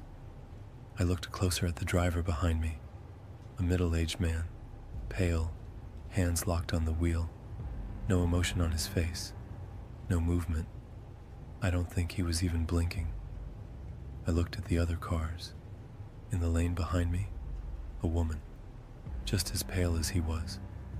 I looked ahead, trying to catch the drivers in front of me in their mirrors, and they looked the same. Blank expressions, pale, empty eyes. My breathing was shallow, my hands slipping on the wheel. I tried to think rationally. What can I do? How can I get out of here? There was no break in the barriers, no way to maneuver, and every time I slowed down, the car behind me was instantly on my tail again.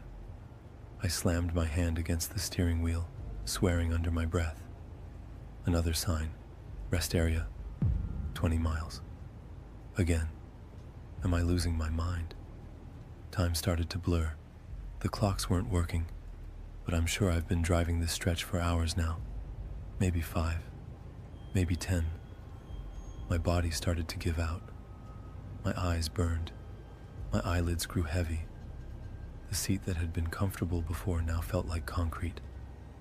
My legs were cramping. More hours passed. Hunger came slowly, then turned into pain.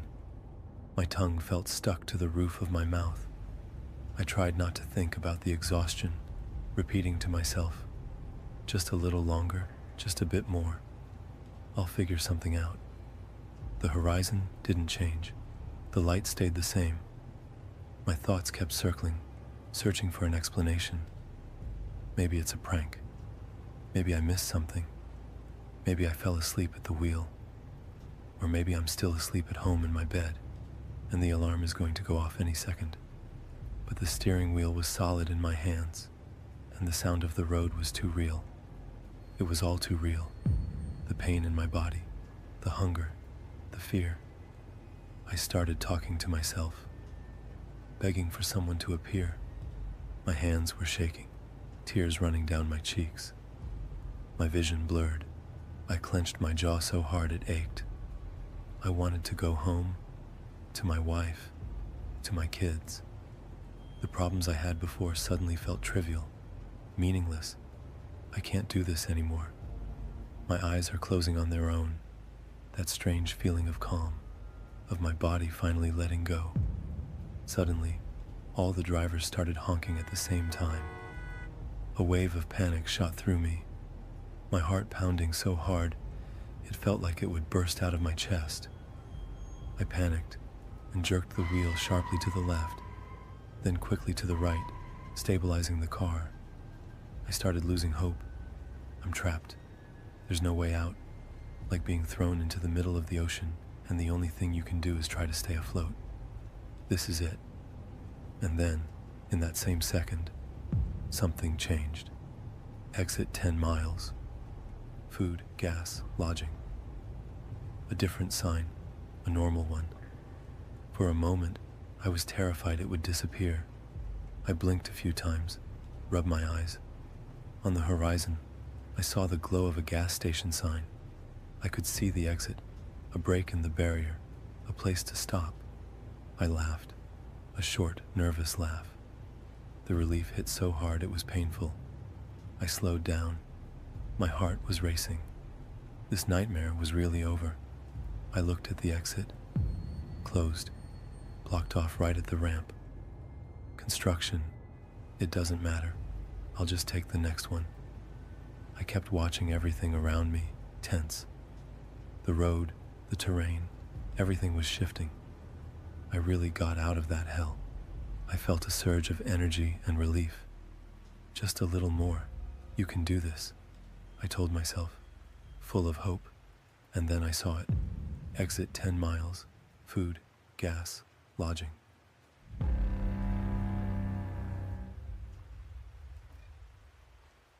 Dude, that's impossible. You've won 5 times in a row. You have to be cheating, Josh said, tossing the cards onto the table with a sour look on his face. The cards just love me, I replied with a grin. So what now? One more round? I asked, finishing off my favorite American pale ale. It's 11. I should get going. Don't forget we've got exams tomorrow. Josh stood up, finishing his bottle too. Josh was a hard-working student, and at the same time, my best friend. We met in college, and we were complete opposites. He loved having everything in order, took studying seriously, and was obsessed with plaid shirts tucked into tight jeans. Me, on the other hand, I was all about taking it easy. Black t-shirt, black joggers, sunglasses, and barely passing exams. The only thing we really had in common was our love of board games, and that was exactly how our friendship started. One time, a professor paired the two of us up for a project. My tiny apartment on Pearl Street would have been way less comfortable for working on it, so we met at his parents' house in Shelburne. Josh had a really cool mom who offered me lemonade right away and asked if I wanted to stay for dinner. In his room, I noticed a shelf packed with all kinds of games, card games, board games, and stuff like that. I had half of them on my own shelf too, and some of them I had never even heard of. We got into a conversation, opened one of the games, started playing around, and that was how it all began. Dude, the exams aren't going anywhere. Just a few more days and it'll all be over. I said that as I stood up, gathered the empty bottles, and tossed them in the trash. Suddenly, Josh straightened up like he'd been hit by electricity, and I flinched, startled by his sudden reaction. Right, listen. We got so into the game that I forgot to tell you. My Uncle Stephen has a cabin in the woods, 70 miles outside the city, with a pretty decent piece of land. You can grill there, have a bonfire, swim in the lake, and most importantly, play all kinds of card games and board games in peace. Maybe we could even invite some girls, he said excitedly. Come on, man, let's get away for a few days and unwind after this brutal exam marathon. I looked at him uncertainly. Uncle Stephen? You mean that cabin he rents out during the season? He agreed to let us stay there for free for a few days? That guy wouldn't give away sand in the desert for free. Josh stood there quietly for a moment, staring at the floor. Not for free. I sighed. Dude, we're broke college students. We'd barely have enough money for hot dogs, marshmallows, and alcohol. Maybe if we all chipped in, we could scrape together enough for gas just to get there, so there's no way we can pay Uncle Stephen for the cabin. It's not about money. I made a deal with him. We clean the cabin before the season starts. All right, I'm in. Sounds fair. 1 hour of cleaning and then the fun can start. Josh looked at me with an obviously forced smile and wide open eyes. He stood in the doorway and said as he closed the door behind him, Yeah, man, exactly. It's a deal. I was standing outside the University of Vermont. That had been my last exam. Now it was finally time for some well-earned rest. I got back to my apartment, dropped onto the couch, and opened a bottle. A nice feeling of relief washed over me.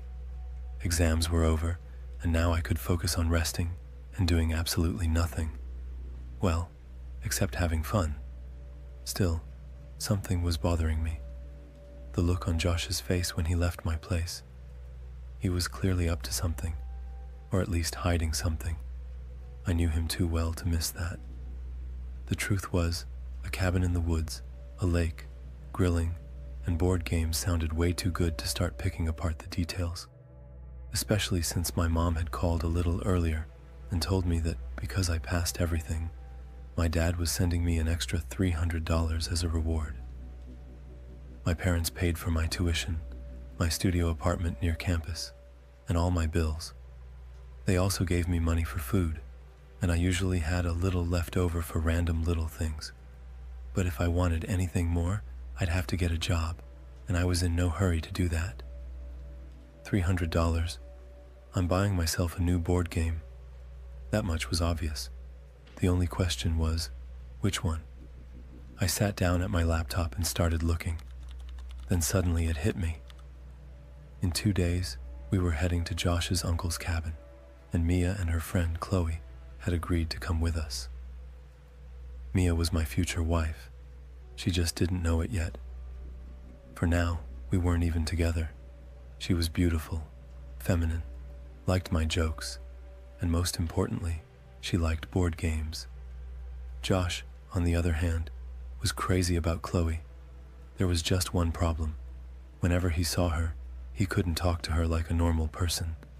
During our whole time in college, he had maybe exchanged 2 words with her, and only because she had started the conversation a couple of times when she asked him about solutions to certain assignments. But this trip was a chance for both of us. A nice atmosphere, beer, a lake, and board games. In an environment like that, even Josh should be able to handle himself. This board game couldn't be just anything. It had to be something really good, something perfect for this exact occasion. A cabin in the woods, dark evenings without internet. It had to be horror, a creepy atmosphere, tension, and yeah, it had to be a game with tasks, so it wouldn't get boring. Girls were naturally pretty skittish, so this was my chance to show off my masculinity and courage. Maybe I'll even manage to set up a little cuddling. Who knows, I said, grinning at my laptop. The first 2 hours were a waste of time. On 99% of the sites, I kept seeing the same titles I'd known for years. Mysterium, Betrayal, At House on the Hill, Arkham Horror. They were good games. Some of them even great, but the only thing they might scare was a child. None of them matched the vision I had in mind. I wanted something that would make the girls instinctively move closer and grab an arm. I found a few forums, read dozens of posts, and compared reviews. Still, nothing hit exactly what I was looking for. The games were either too casual or too mechanically complicated, and besides that, most of them were horror in name only, while inside they were just another Euro game with ghosts instead of workers. 4 hours later, around midnight, my eyes started closing on their own. I told myself I'd check a few more threads on Reddit, and if I still found nothing, I'd just pick something from my own collection. At worst, I'd talk to Josh tomorrow. He definitely had something good too. I was just about to close my laptop when I saw a fresh post from 1 minute earlier. Hexagon, the scariest card and board game in the world with physical tasks. I snorted under my breath. The name sounded interesting, but that line, the scariest game in the world, it reeked of cheap nonsense. A horror-themed card and task game with physical challenges. What kind of scary tasks could they possibly have come up with? Going into another room and turning off the light, I laughed to myself. Then I started reading. 6 decks of cards, 6 categories of tasks. The first person to reach the finish wins. The remaining players lose. The die has 6 colors. The game begins with the most fearful player. Turns move clockwise. The most fearful? That would definitely be Mia, I thought. Or at least I hoped so, because I'd be sitting next to her. A player takes the die and rolls it.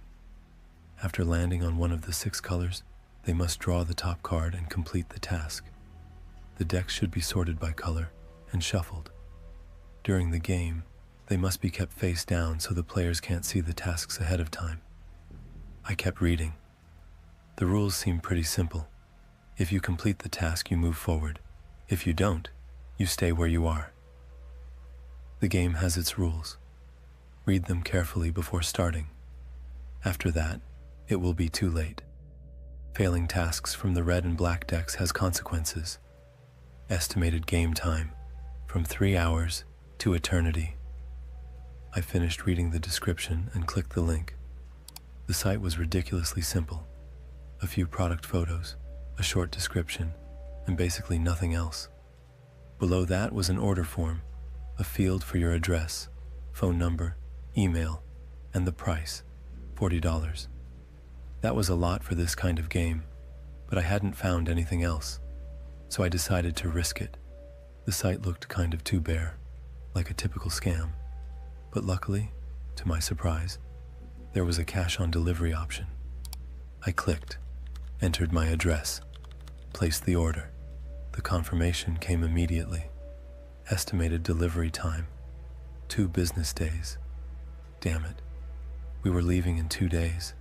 If there was any delay at all, the game wouldn't arrive on time. That would mean I'd wasted several good hours at my laptop for nothing. I scrolled all the way down the page, looking for the seller's contact information.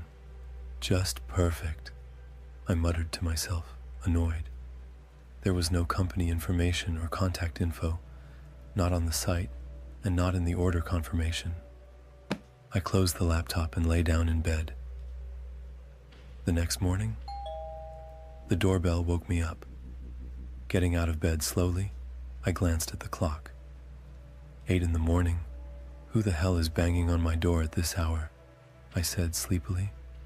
I walked to the door wearing nothing but my sleep shorts. How was that even possible? It was my order. I had placed it after 1 in the morning. I was stunned. A carefully wrapped package sat outside the door, wrapped in brown paper and tied with scarlet string. My address had been written on the paper by hand. No return address. As I stood there staring at it, I realized I had chosen cash on delivery. I shoved my shoes on and ran outside the building. I looked around, but there was no one there. Fine. If they don't want the money, then whatever. I'm not running all over the city looking for a courier, I thought. I went back inside and quickly unpacked the package. Dark, solid, smooth wood. It made a huge impression. I had never seen packaging this sturdy and elegant for any game before, and I owned around 150 of them. The only thing that surprised me was the lack of any manufacturer logo or the game's title on the box. I lifted the lid. 6 decks, each tied with ribbon in its own color. White, blue, green, yellow, red, and black.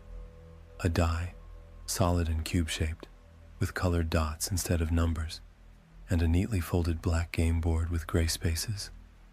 I unfolded it on the table and picked up the die. It felt noticeably lighter than it should have. The path ran in a circle, 60 spaces in total. In the center of the board was a block of text, printed in small letters inside a rectangle, outlined with a thin red border. Game rules. I started reading. 1.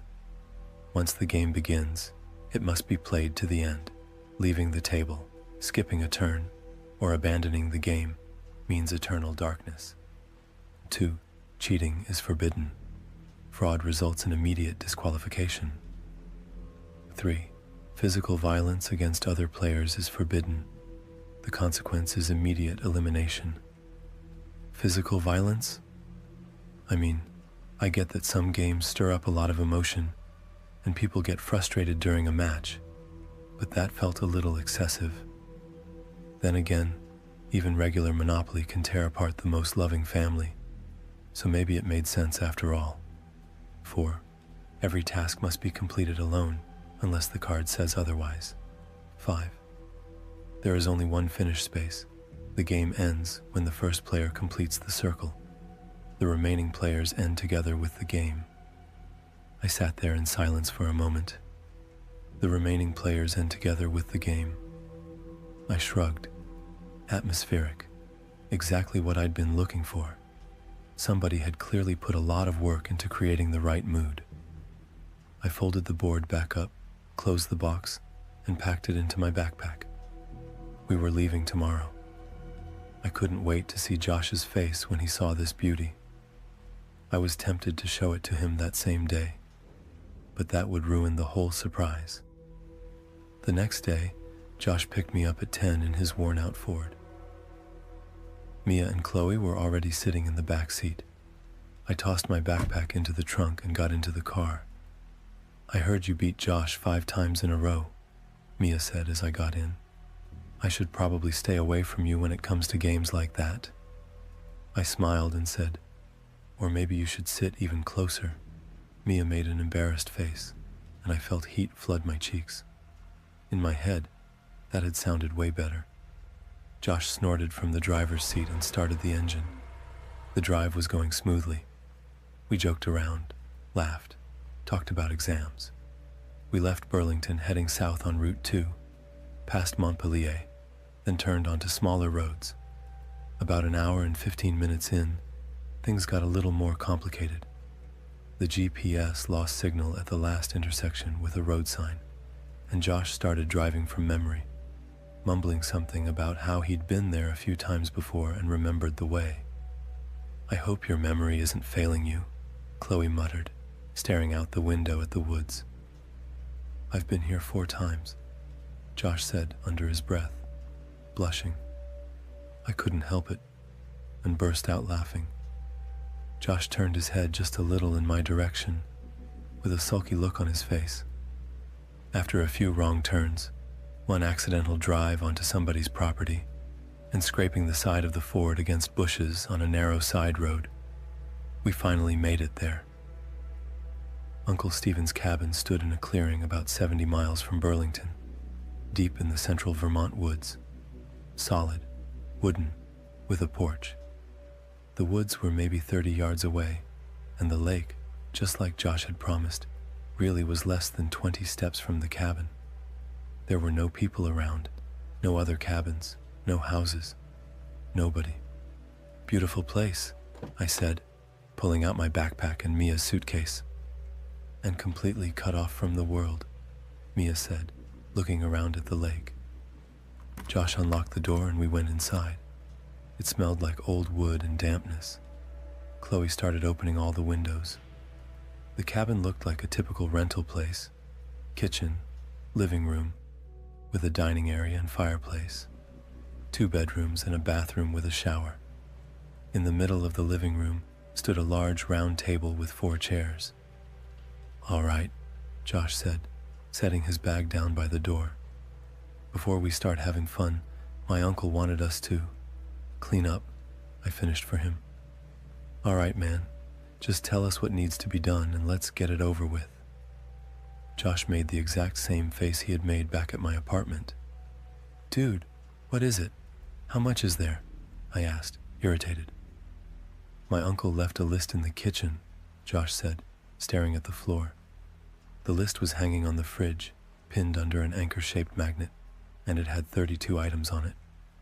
Wash the windows, vacuum and mop the floors, including the porch, clean the bathroom, mow and rake the yard, clean the kayaks. Mia looked at the list, then at me, then back at the list.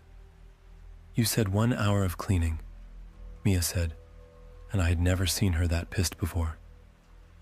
I took a step back, a little panicked. "Josh said that." "Dude, you said that," Josh replied, shrugging and still looking sadly at the floor. "Then why didn't you correct me?" I asked in a hopeless tone. Josh raised his eyes to me. "Because I was scared you wouldn't agree, man." "Because I wouldn't have," I snapped, pulling a beer out of the crate. "So we got to work, doing everything on the list." Well, Josh and I did. The girls got offended, changed into swimsuits, and went to the lake. The only thing they cleaned was a little patch of ground to lay their towels on. 7 hours later, we were finally wrapping up. Josh was scrubbing the bathroom, and I was mopping the floors. On the way, I also hauled a pile of old newspapers from the 90s out of the basement. Exhausted, we sat down on the porch with cold beers. "So, how's it going, boys? 1 hour of cleaning, huh?" Chloe asked sarcastically. Josh looked even more miserable than before. That got on my nerves, and just as I was about to answer, Chloe added with a smile, "Just kidding. I'm starving. Are we eating or what?" Mia asked. We lit the grill, the sun slowly sank behind the trees, and it started getting darker. We ate hot dogs and corn, finished our first beers, and before it got completely dark, we went inside the cabin. It was getting cold, so Josh lit a fire in the fireplace. It gave the place a great atmosphere. The cabin filled with the crackling sound of burning wood, and warm orange light lit up the whole room, bringing a comfortable heat with it. We sat down at the table, and I pulled out the box. "What's that pretty little chest?" Chloe asked. "It's a horror game I ordered from some weird website. Indie creator, I think. The vibe looks promising. It's called Hexagon. We opened the box together. Mia grabbed the black deck and started untying the ribbon. I unfolded the board. Josh leaned over the rules, shuffling one of the decks while he read. He read in silence for a moment. The remaining players end together with the game, he muttered. Dramatic. It just means the game ends when the first person reaches the finish, I said. So, a classic race, Josh said with an expert look on his face. Rule number 4, Mia read, with a theatrical hint of dread in her voice. Every task must be completed alone. I'm already starting to get scared. That's the whole point, I said, nodding. Josh picked up the die and rolled it between his fingers a few times, staring at the colored sides. We did a draw, and each of us got a piece. Dark wooden cylinders with no faces, different only by their bases. Mia had a pentagram, Chloe a trigram, Josh a tetragram, and I had a hexagram. We placed them on the starting space. Who goes first? Mia asked. Maybe the oldest one, Chloe suggested. The most fearful player starts, I said immediately. And how exactly are we supposed to figure that out? Josh asked, looking around at all of us. I've got an idea. Maybe we go outside and take turns walking into the woods, and the one who lasts the shortest starts first, I asked excitedly. That would definitely crank up the atmosphere, and just by itself it would already freak the girls out.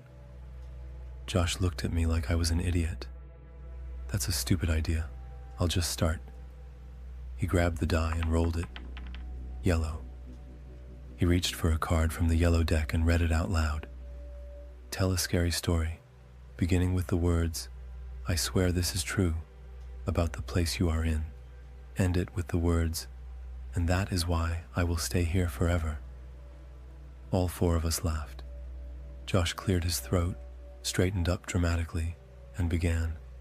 I swear this is true. This cabin stood here before there was a forest or a lake. No one remembers who built it. My uncle bought the land with the cabin included for practically nothing. We started playing this game, and that is why I will stay here forever. We applauded. Dude, that cold tone was actually really good. I didn't know you had that kind of acting in you, I said enthusiastically. But Josh just sat there quietly, staring ahead. Dude, you still with us? Yeah, sorry. I zoned out, Josh said, picking up his piece and moving it 1 space forward. Mia picked up the die and rolled. Blue. The card said, take a candle, go into the bathroom, or another dark room with a mirror, stand in front of it and say, Bloody Mary, 3 times. After each time you say her name, wait 3 seconds. Come back and describe what you felt, assuming you survive, of course. Classic, Mia said in an uncertain tone.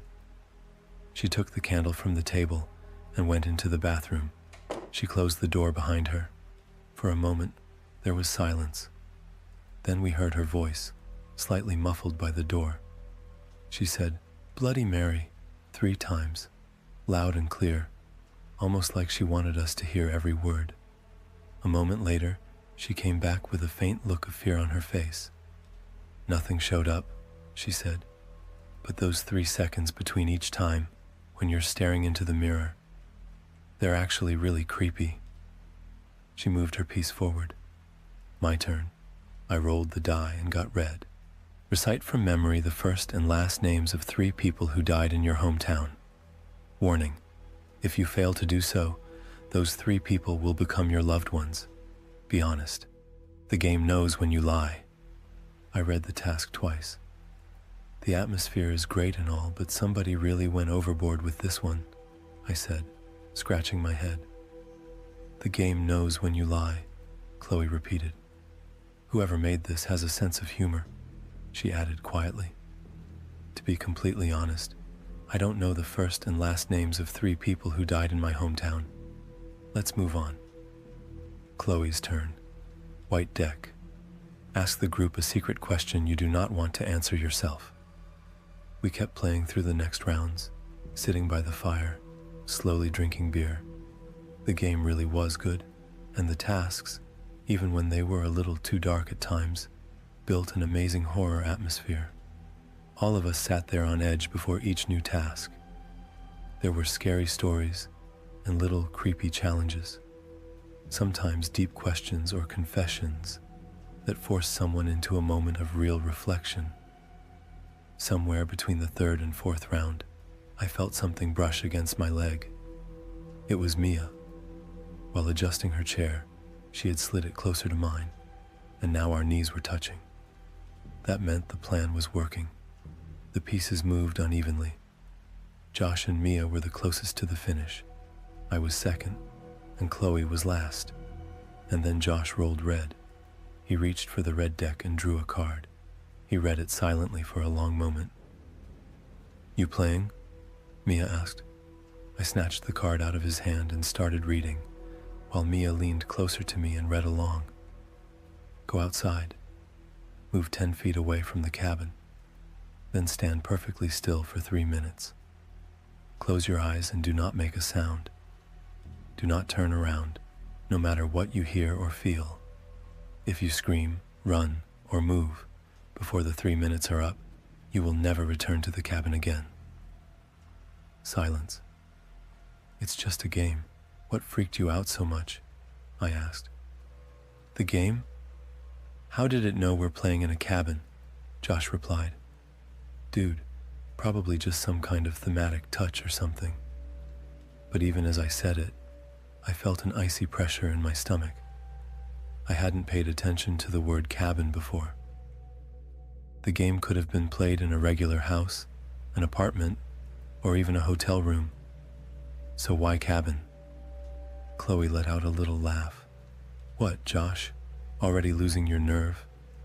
Josh stood up, shot me a hard look, grabbed his jacket from the hanger, and walked out onto the porch.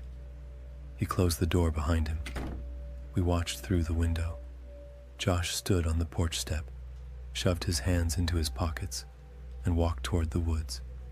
He stopped 10 measured steps from the cabin, started a timer on his phone, and went completely still. "This game is actually intense," Mia said quietly, starting a timer on her phone, almost at the same time Josh had. "Yeah," I nodded, unable to forget that our knees were still touching. The first minute passed. Josh stood motionless, just like we expected. Nothing unusual happened. Those warnings were just there to scare us and make the whole thing hit harder. 30 seconds into the second minute, I noticed movement at the edge of the woods. Something in the darkness moved incredibly fast between the trees, then ran right in front of Josh. Mia grabbed my wrist hard under the table, and I froze. I wanted to shout at my friend to come back inside, but I couldn't. My throat tightened. I couldn't even swallow, so the only sound that managed to come out was a weak little squeak followed by a cough. The third minute ended, and Josh walked back into the cabin as if nothing had happened, closed the door, sat down, and reached for a beer. 3 minutes, he said, and I'm freezing like I'd been out there forever. "Did you hear anything?" Chloe asked, staring at him in fear. For a moment he didn't answer, his eyes fixed on the bottle in his hand. "The woods, the sound of branches, nothing else," he finally said. I felt stupid for panicking so badly, but luckily the girls didn't seem to notice. "See? I told you, it's just a game," I said, in a voice that sounded a little too confident, as I leaned back and folded my arms behind my head. I kept wondering what that shadow had been. Had we imagined it? Or maybe it really was just some animal. Josh's piece moved 1 space forward. The next rounds kept thickening the atmosphere around the table. You could feel the fear and tension in the air, and the tasks were getting stranger and stranger. Chloe rolled the die and got black. It was the first card from that deck, and none of us had any idea what to expect from it. She read the card silently first, then out loud. "With your left hand, hold your game piece. Put the drawn task card in your mouth. Then lie perfectly in the center of the living room and listen for 3 minutes and 33 seconds. Write down every sound you hear. Do not leave out a single one, or you will be disqualified. Note: the other players are allowed to interfere by making sounds. Chloe lay down on the floor and closed her eyes, while the rest of us sat perfectly still, trying not to make a single sound. The game allowed interference, but we wanted to have fun and not ruin the atmosphere, so none of us did anything. After 3 minutes and 33 seconds, when the timer went off, she got up and immediately started writing, still holding the card in her mouth and the piece in her hand. When she finished, she placed the paper on the table and pulled the card out of her mouth. I know the rules said you could interfere, but that was a little too much. If you were trying to scare me, it didn't work. She was clearly angry. I picked up the paper and read it out loud. Floorboard creak, fire in the fireplace, wind outside the window, knocking on the door, the sound of the door opening, and footsteps. The three of us looked at each other, unease written all over our faces. Chloe, we didn't move at all. Are you messing with us? If you are, stop. This is already scary enough, Mia said. Chloe looked at her in confusion. Me? You're the ones messing with me right now, and you need to stop immediately. This is pathetic. If that was acting, then she deserved an Oscar. Chloe genuinely looked offended. Whatever, Mia muttered.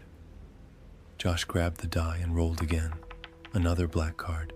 He stared at it for a long moment, then threw it to me without saying a word. I looked at him, confused, took it, and started reading out loud. Go to the bedroom with the north-facing window. Stand in front of the window, facing the glass. Stare at the glass for exactly 72 seconds. If the face of a man appears in the window, you must not break eye contact. If you do, he will take your body, and you will spend eternity in his place. I felt a bead of sweat run down my temple. I handed him the card back. Josh stared at it for a moment, then looked up at me. There was something in his expression I had never seen before. It wasn't even anger anymore. It was pure fury. How does the card know, he said slowly, trying badly to stay calm, that the bedroom has a north-facing window? I have no idea, man, I replied, and a strange jolt ran through my whole body. You found the rental listing for the cabin, didn't you?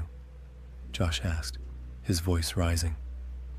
I slowly leaned back in my chair. Dude, what the hell are you talking about?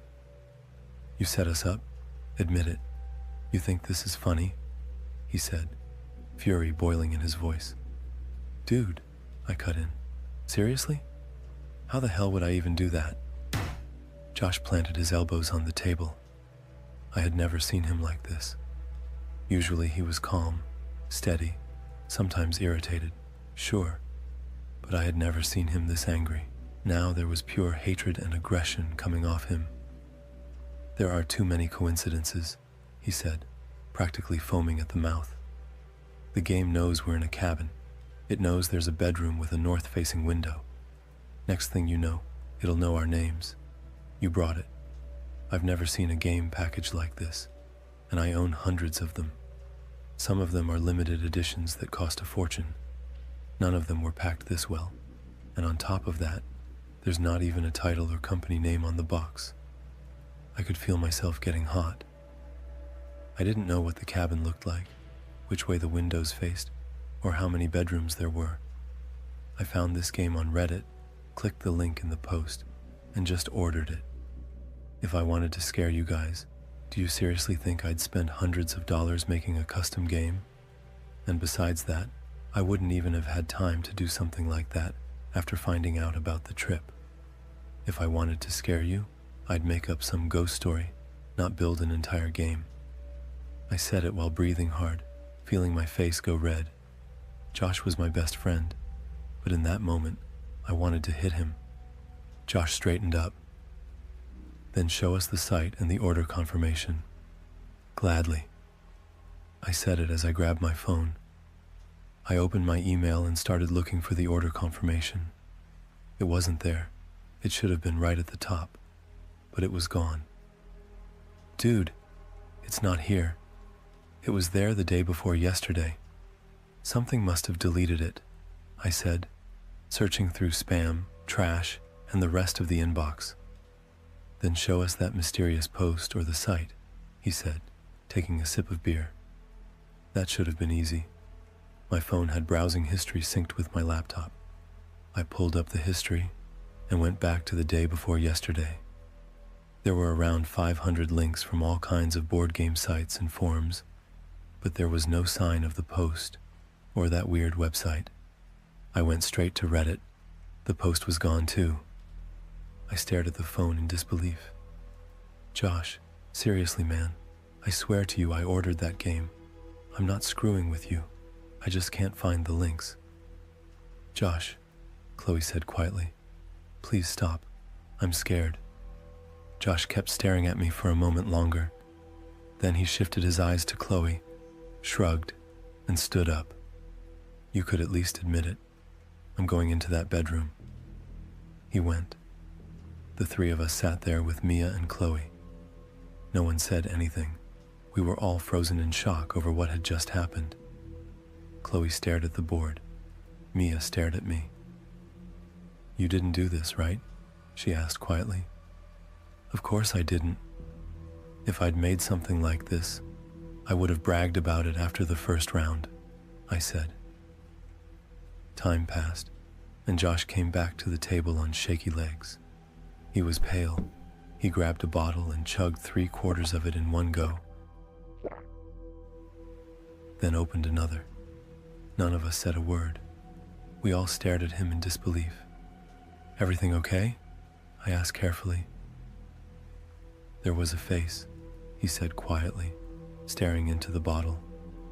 In the reflection of the window, I saw the face of a man with an unnaturally wide smile and bulging eyes. He was saying something to me, but I couldn't hear what. I wanted to run, but the card said clearly that I wasn't allowed to look away, so I kept staring at him. I'm scared. Something is seriously wrong here. Josh picked up his piece and moved it forward one space without even looking at the board. Some kind of revenge prank. I'm telling you, I didn't set you guys up with this game, I said angrily, but his reaction seemed genuine. Josh had never drunk beer like that before. He always drank slowly, calmly, with control. By the time I finished 3 beers, he'd barely be done with his first. But a man's face in the glass? That was impossible. This was just a normal game. We'd already completed more than a dozen tasks, and nothing strange had actually happened. Then my phone rang. All of us jumped, and I almost dropped it. The screen said, Mom. It was after 1 in the morning. My mom had never called me at that hour. Something had happened. I answered. Hey, Mom, is everything all right? Sweetheart. Her voice sounded different, sad. I could hear that she'd been crying. Grandma, about an hour ago, we got a call from the hospital saying she passed away. We're going to pick up her things. Please come home tomorrow. My stomach tightened so hard that for a moment, nothing got through to me except that one word, passed. Grandma was 65 years old. The last time I talked to her was at Christmas. What happened? I asked, feeling tears welling up in my eyes. My mom answered in a breaking voice. She felt faint and fell down the stairs. They tried to save her at the hospital, but they couldn't. Please come home tomorrow. We need to start planning the funeral. Okay. I hung up. I sat there holding my phone. What happened? Mia asked. Grandma, I said, trying not to break down. For a moment, I completely forgot about the game, the argument, and everything Josh had said just before. Then I remembered the card.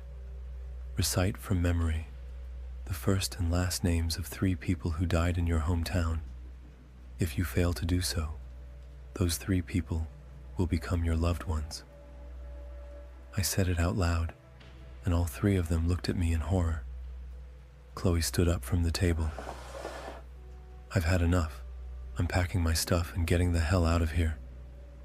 The moment she finished speaking, she dropped to the floor, completely still. Josh dropped to his knees beside her and turned her onto her back. He tried to wake her up, spoke to her, patted her face. Mia screamed and started crying. I was still barely aware of what was happening, but I tried calling emergency services. None of the numbers worked. My phone suddenly lost all signal. She just stood up, Josh said in a numb voice. She stood up and said she was going to pack. Why did she suddenly collapse? Why can't I wake her up? Rule 1. Once the game begins, it must be played to the end. Leaving the table, skipping a turn, or abandoning the game means eternal darkness. I read out loud in a hoarse voice. That's impossible. It's just a game. You said so yourself, Josh said, looking in my direction. I put a hand on his shoulder. Please, sit down. We don't know what might happen. He shoved my hand away. Jesus Christ, man. Chloe is dead. Does that even register with you? Oh, believe me, it does. This fucked up game took my grandma and now it's playing with us. It pretended to be a normal board game, and now it's taking us apart piece by piece, revealing more and more and giving us worse and worse tasks. And now we can't even stop, I said, tears in my eyes. Mia sobbed and said, Rule 5. There's only one finish space. The game ends when the first player completes the circle. The remaining players end together with the game. What does that mean? Josh, who had already been pale, now looked white as chalk. He stood up from Chloe's body and sat at the table, staring at me with huge, terrified eyes. As he spoke, it means only one of us gets out of this alive. Only the first person to reach the finish wins. The rest lose and end up like Chloe. No physical violence against other players, Mia continued. They knew that once people figured out what was happening, that would be the first thing they'd think of. You don't know that. It says they end together with the game. We don't know exactly what that means, I said, raising my voice.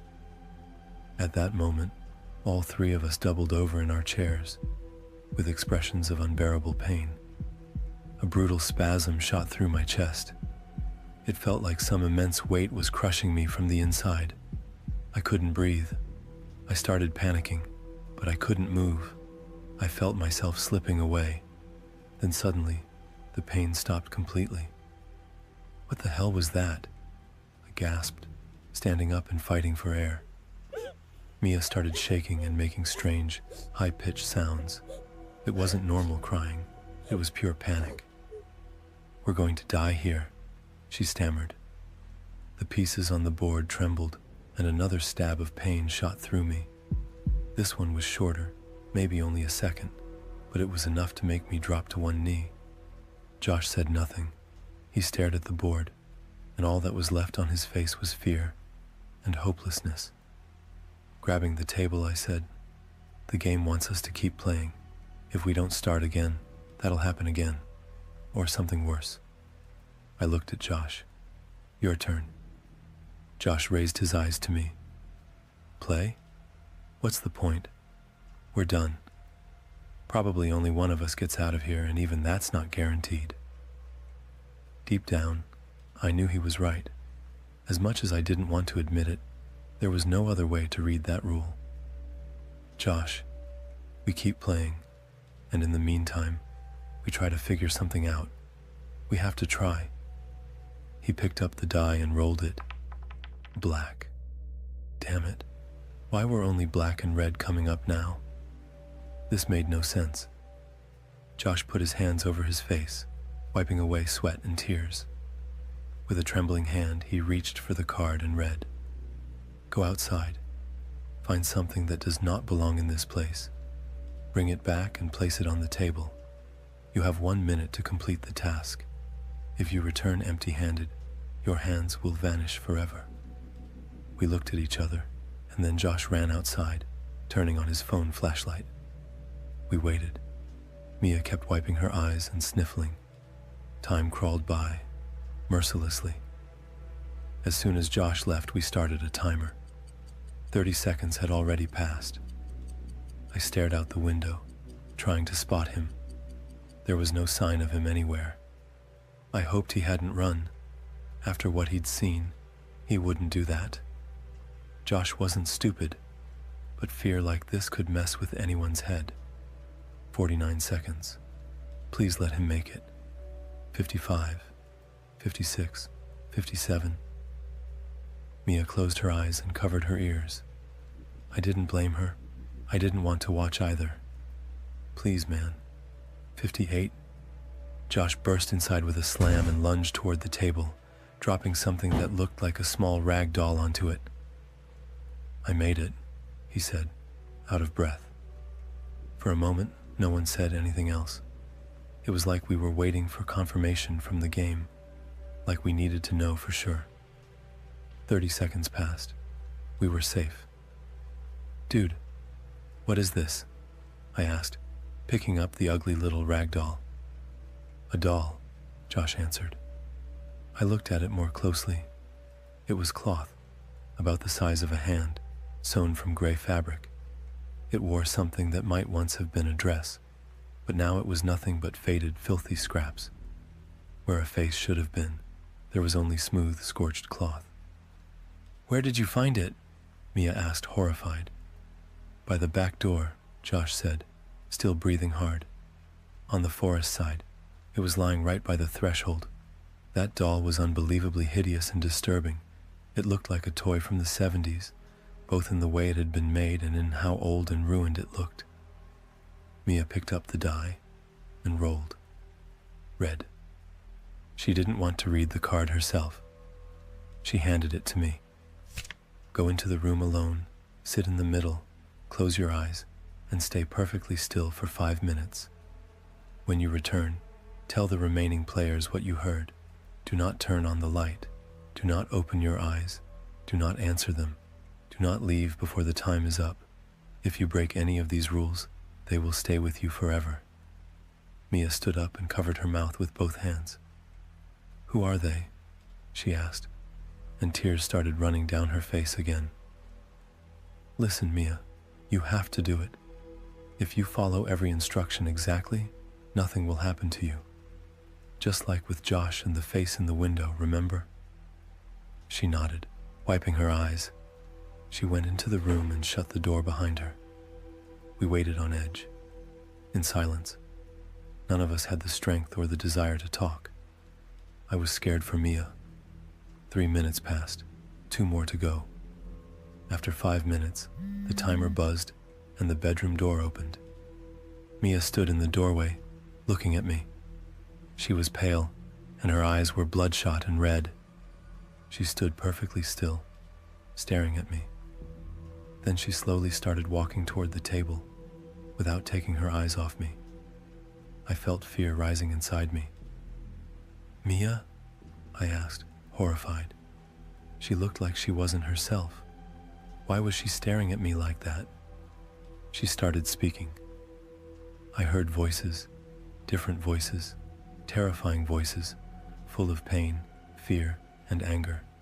I heard a woman weeping, repeating that this was only supposed to be a game. I heard a man screaming that he was suffering. I heard... She stopped and completely fell apart. I heard Chloe. She was saying she was scared. She was saying it was my fault. She said I was the one who talked her into coming. They were right next to me. They were circling around me, and she went silent there, looking at me with even more fear and sorrow in her eyes. The silence lasted a couple of minutes. I didn't push her. I could see that whatever she'd heard wouldn't come out. Suddenly, she jerked and grabbed at her heart. The game was forcing her to finish the task. Josh covered his eyes, but tears were still slipping through his fingers. I didn't want to know. I was terrified of what she might say, but I asked anyway. I knew we had to hear it. What else did you hear? Mia, you have to say it. Mia opened her mouth, and a wave of unbearable dread hit me. My heart was pounding like crazy. She looked at me with empty eyes, and the last tear slid down her cheek. I heard your grandma. She was cursing you. She said it was your fault. She said she hated you, and that you would suffer forever, just like she does. The pressure in my stomach bent me in half. I couldn't answer. I couldn't do anything. I couldn't breathe. My hands were tingling, and I could feel them curling inward. Your turn. You have to roll, Josh said without taking his hands away from his face. I fought with myself for a moment, then grabbed the die. I rolled. Red. I just wanted it over with. I grabbed the card and read it out loud. Go outside and step into the lake. You must submerge your entire body, including your head, and stay underwater for 45 seconds. Once submerged, you are not allowed to move from where you are. You may not close your eyes. Failing to complete the task will result in you staying there forever. I stood up and walked out of the cabin. I didn't put on shoes or a jacket because there was no point. I didn't even bother taking off what I was wearing because by then I didn't care anymore.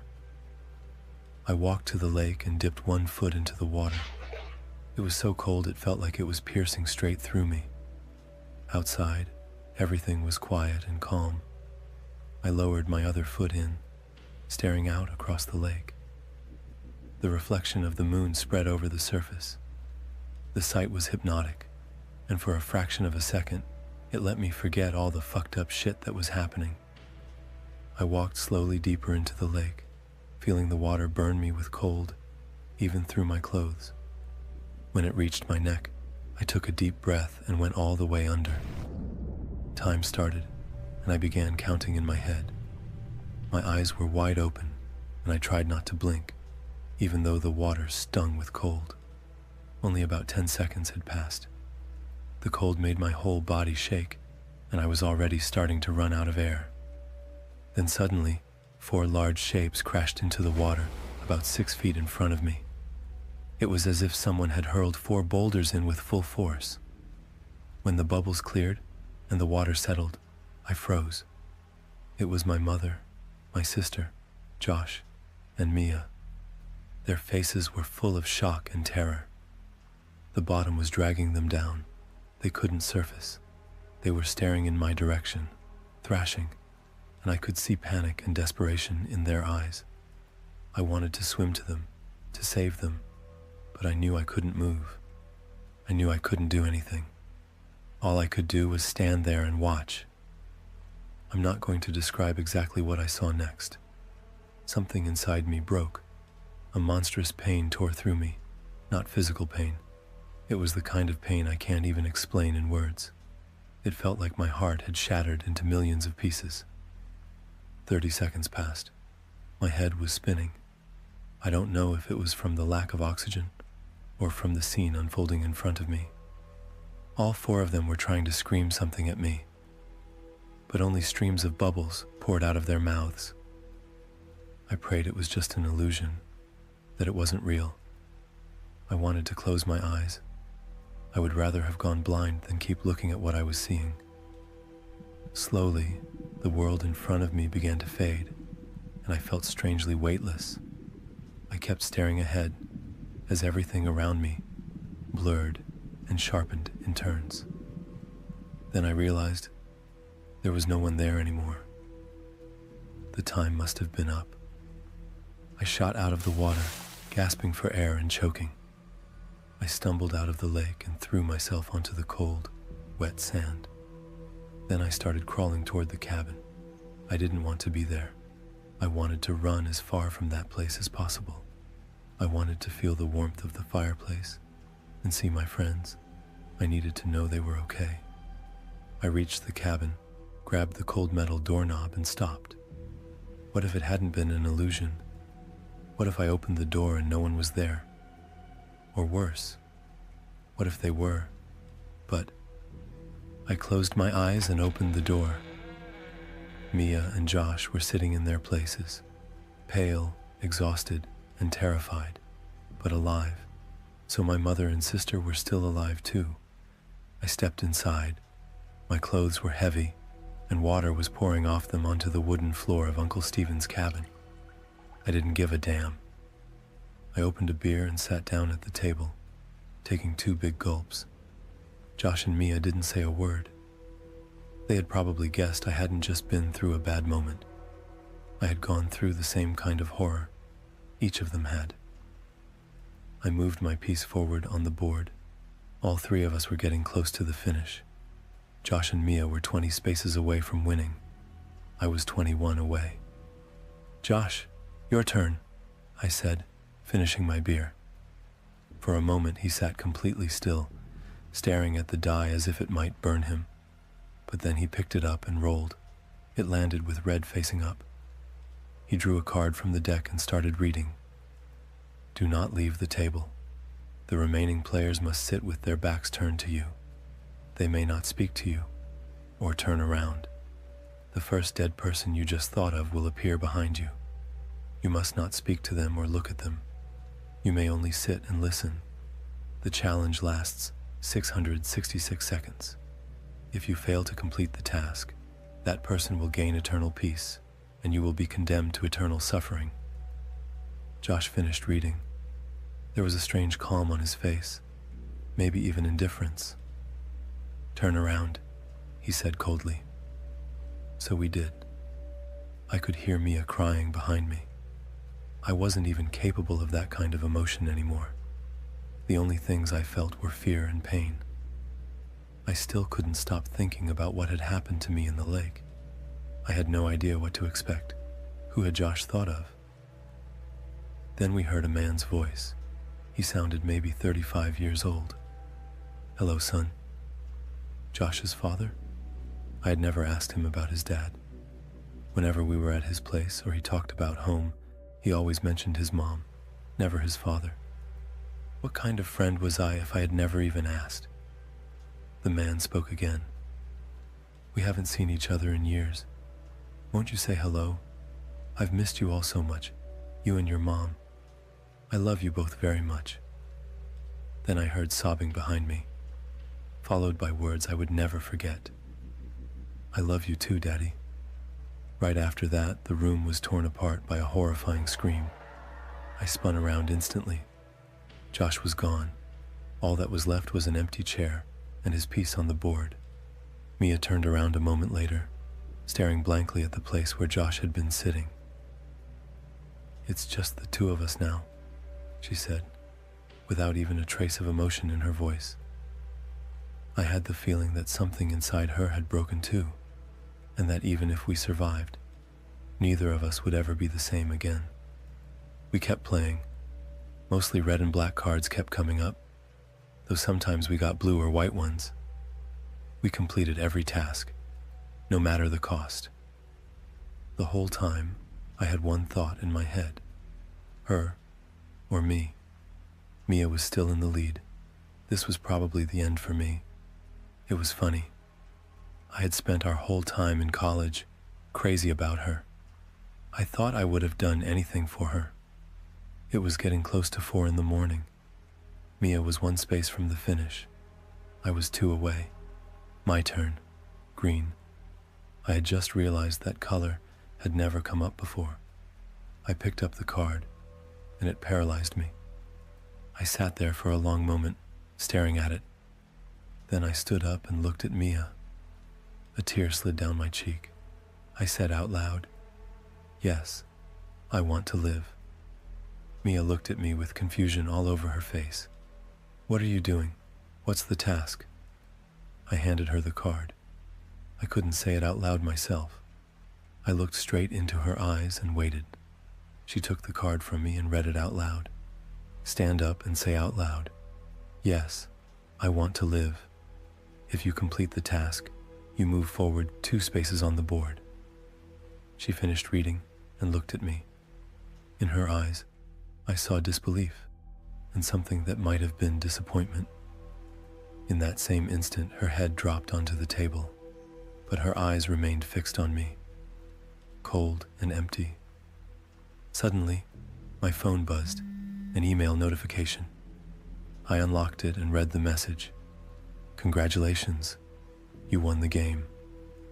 When I looked up, the board was gone. I sat back down in the chair and stared ahead with empty eyes. I had no strength left to think, to wonder, to make sense of what had happened.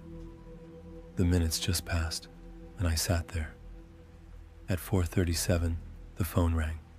Unknown number. I answered and lifted it to my ear without emotion. "This is Officer DeLuca with the Burlington Police Department. I'm very sorry for the hour. Are you the son of Susan and Robert?" "Yes," I said flatly. "There was a serious traffic accident tonight. Your mother and sister." I ended the call. Right, the red card from the beginning of the game. It was Tuesday, but in my world, days didn't have names anymore. There were only two states of existence: work and recovery. At that moment, I was failing miserably at the latter. I woke up in a sagging leather armchair. My neck, twisted at an unnatural angle, throbbed with a dull ache every time I moved my head. The TV was still on, muted, casting a deathly pale blue light onto the walls of my cramped apartment. The room was filled with a heavy, stagnant smell, a mix of cold, stale coffee, and the sharp tang of industrial degreaser that seemed permanently etched into my pores. My eyes stung, as if someone had shoved handfuls of grit under my eyelids. It had been a long day. I glanced at the microwave clock. 8:54 p.m. I'd slept maybe 40 minutes, just enough to wake up feeling even more leaden than before I drifted off. Suddenly, the phone on the table jolted to life. It began to vibrate, making a dry, mechanical buzz that reminded me of a drill biting into wood. Greg, my supervisor. Greg never called at this hour just to check in. He only called when he was in deep shit and needed an extra pair of hands. I let it ring 3 times. My arm felt heavy, as if it didn't quite belong to me. "Yeah, Greg?" I rasped. My voice sounded like sandpaper on concrete. "Hey, you awake? It's 9 o'clock," he barked, and I could almost smell the stench of his cheap cigars through the receiver. "Listen, I'm in a real bind. You know that regional distribution center off Route 4? That big concrete block behind the old coal plant?" I stared blankly at the blue glow of the screen for nearly a minute. The distribution center on Route 4, 40 minutes out of town, the middle of nowhere. I was sleeping. I think I was having a weird dream. I know the place. What about it? "The worker, Miller, he just walked out. Didn't even call, just sent a text. I'm done. Keys are in the Dropbox. We've got a corporate inspection at 6 a.m. If that floor isn't scrubbed to a shine, we lose the contract. I need you there now." Every muscle in my body begged for mercy. I was about to say no, but Greg knew exactly where to hit. "I'll give you triple time. Cash, under the table, and a bonus if the inspection goes smooth. You do this, and you've got the rest of the week off." Paid. Triple time. The rest of the week off. My mind flashed through the bills, the credit card, the endless debt, and I hadn't had a day off in weeks. "Fine," I said, rubbing my stinging eyes. "I'm on my way." The drive to Route 4 felt like a slow descent into a void. Once I crossed the city limits, the streetlights thinned out until they vanished entirely. My headlights cut a narrow, trembling tunnel into the thick dark, and the pines on either side of the road seemed to lean over me, as if trying to hedge me in. Occasionally, I'd pass a lonely gas station, their neon signs buzzing in the damp air, but eventually, even those were left behind. There was only the asphalt, the boundless gloom. and the low, tired moan of my old Ford. I thought about Miller. We'd worked together for 3 years. The guy was bulletproof, always on time, always finished the job no matter what. And then suddenly, I'm done. Keys are in the box. What could break a man like that? Why such a cold, sudden decision? The more I thought about it, the tighter my grip became on the steering wheel. Maybe he had personal problems, but why quit like that? The warehouse loomed out of the darkness like a giant concrete monolith. A single flickering lamp above the loading dock cast a sickly yellow light. I found the key in the box, exactly where Greg said it would be. I stepped inside and flipped the main breakers. The building groaned. The fluorescent lights hummed to life in staggered rows, fighting back the shadows until the massive hall was flooded in a sterile, white glare. Empty racks stretched high toward the ceiling, seeming to go on forever. The machine was waiting in the back, a Clark Focus 2, a heavy, beat-up floor scrubber that had seen far too many nights. I filled the tank and poured in the purple degreaser. The sharp chemical aroma hit my throat instantly. I walked over to the side door, propped it open with a wooden wedge, and let the cool night air rush in to mix with the fumes. I wanted that floor to dry as fast as possible. I unrolled the thick yellow extension cord, plugged it into a pillar outlet, and gripped the handles. The vibrations hit me immediately, rattling through my hands, shoulders, and neck, all the way down to my spine. The hum of the motors and the wet slurp of the squeegee vacuum filled the warehouse. The first few hours passed in a hypnotic monotony. Long, straight lines, turn, overlap. The grime came up slowly, old oil and rubber stains turning into a gray sludge that the machine sucked up with a rhythmic, pulsing sound. I felt sweat trickling down my back, my shoulders stiffening from constantly wrestling the heavy scrubber. 1:30 a.m. My back was giving out. I cut the engine to empty the recovery tank. In the sudden silence, the warehouse felt different, alien, like the walls were slowly closing in. I stared into the distance, down those dark, empty aisles between the racks. Out of the corner of my eye, I saw movement. I whipped my head toward row 14. For a split second, I saw a shadow. Something darted through the gloom. "Hello?" I called out, my voice echoing hollowly off the concrete. Silence. "Get it together," I muttered to myself, feeling my heart accelerate. "You're just exhausted. You're seeing things." I drained the water, walked back to the machine, and fired it up. Suddenly the lights went out. The machine died in the exact same second. The darkness was so thick I could almost feel its weight on my shoulders. I stood perfectly still, listening, trying to figure out what happened. I thought about the breaker, the old wiring, the power draw. It made sense. I knelt on the wet floor, felt for the machine's power lead, and pulled the plug from the outlet just to be safe. "I'll call Greg. I'm not messing with the electrical myself," I thought. I started toward the door. My eyes were adjusting slightly. I was almost at the threshold when I heard a familiar, rising whine.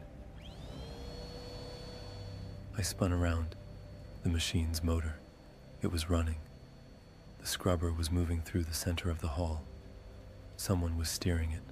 I could see the silhouette of a figure hunched over the handles. "Hey!"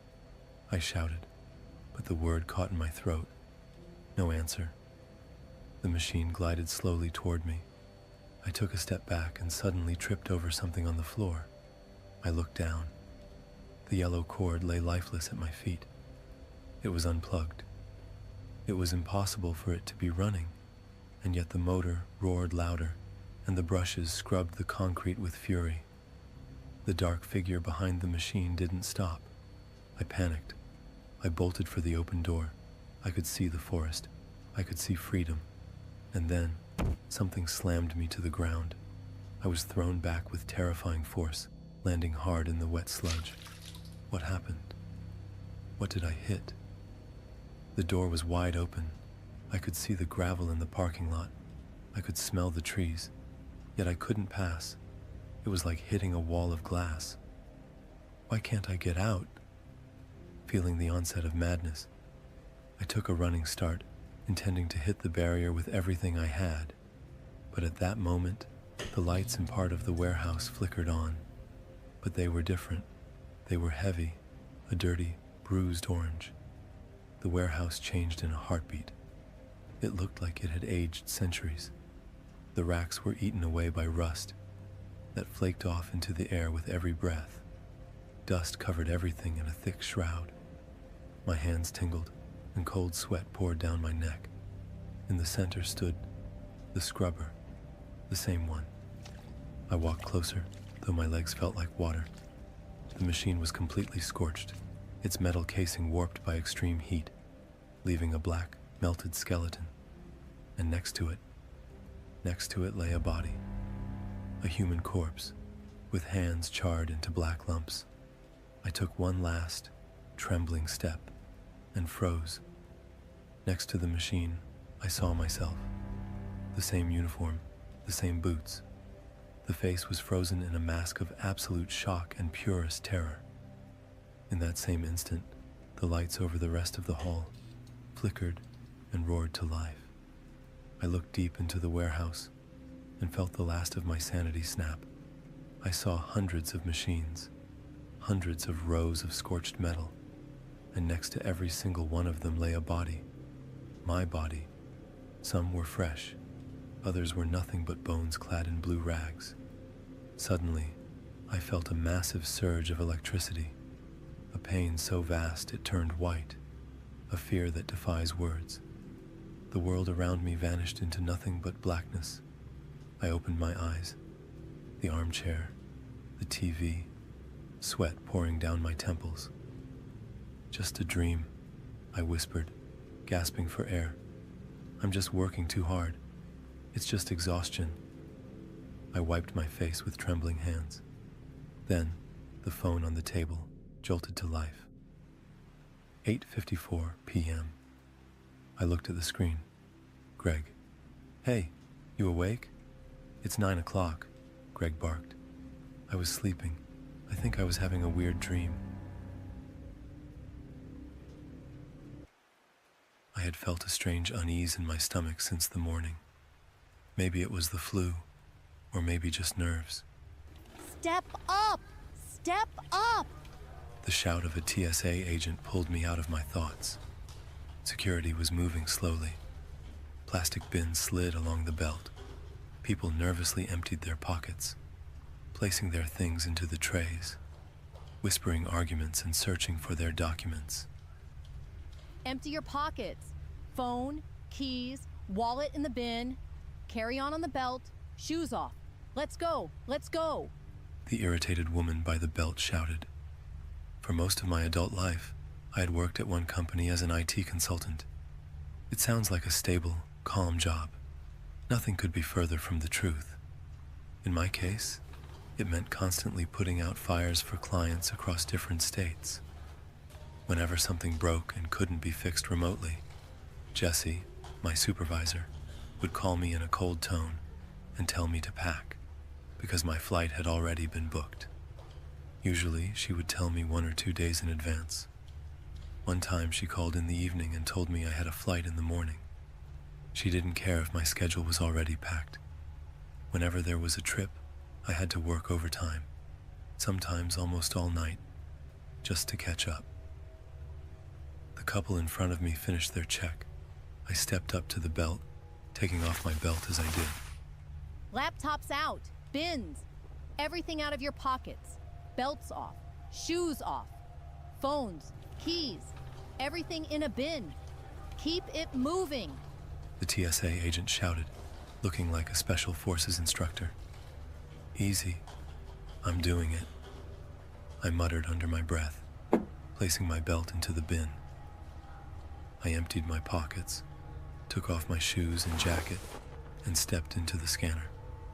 I raised my hands, and it suddenly went off. I jumped, as I felt a wave of heat rush through me. What did I forget? I took everything out, didn't I? I thought, standing barefoot on the cold platform. Back pocket, into the bin, and back through the scanner.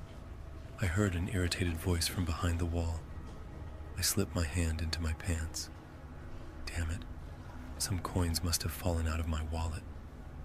I'm really sorry. I'll just put them... Move! She cut me off, already irritated like a wasp. What an asshole, I thought, tossing the coins into the bin and stepping back into the scanner. This time, I got through without a problem. I grabbed my things and walked away, feeling the TSA agent's eyes on me. Night flight from Atlanta to Newark. A meeting first thing in the morning. The client reported an outage after a data migration. They pay the company millions of dollars a year, so they sent someone on site who would sit there and pretend everything could be fixed. Me.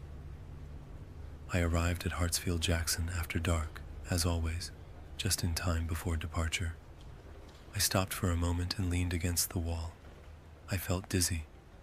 I had barely slept the night before and hadn't eaten anything all day, trying to wrap up the most urgent tasks. I need coffee, I thought, and started looking for a place. I went with a black coffee, no sugar. For balance, I grabbed 2 Snickers bars. As I opened the candy bar, I noticed a young woman. Even though she wasn't unattractive, that wasn't what caught my attention. Something else did. Most people around her showed some kind of emotion. Some were annoyed, others sad, and some were smiling as they walked. She just stood there, completely still, lifeless, staring at one point. She was pale, her face completely blank. There was one more thing that caught my attention. She looked about 30, and yet she was wearing a backpack with a unicorn head sticking out of it. As I stood there watching her, eating the candy bar and sipping my coffee, she suddenly turned toward me and looked me straight in the eyes. Her gaze was empty, cold, and absent. I flinched and quickly looked away, spilling coffee on myself. Great. Karma for staring at people, I said, annoyed. Good thing I had brought a spare shirt. I sent Jessie a short message that I was already through security and we would be taking off soon. She expected updates, regardless of the time. She replied within a minute. Okay, client wants to see you at 8. I read it, scoffed, and put my phone away. No thank you, no safe flight. Typical Jessie, I thought, and headed toward boarding. I got on the plane with the rest of the passengers, squeezing past people blocking the aisle with their carry-ons.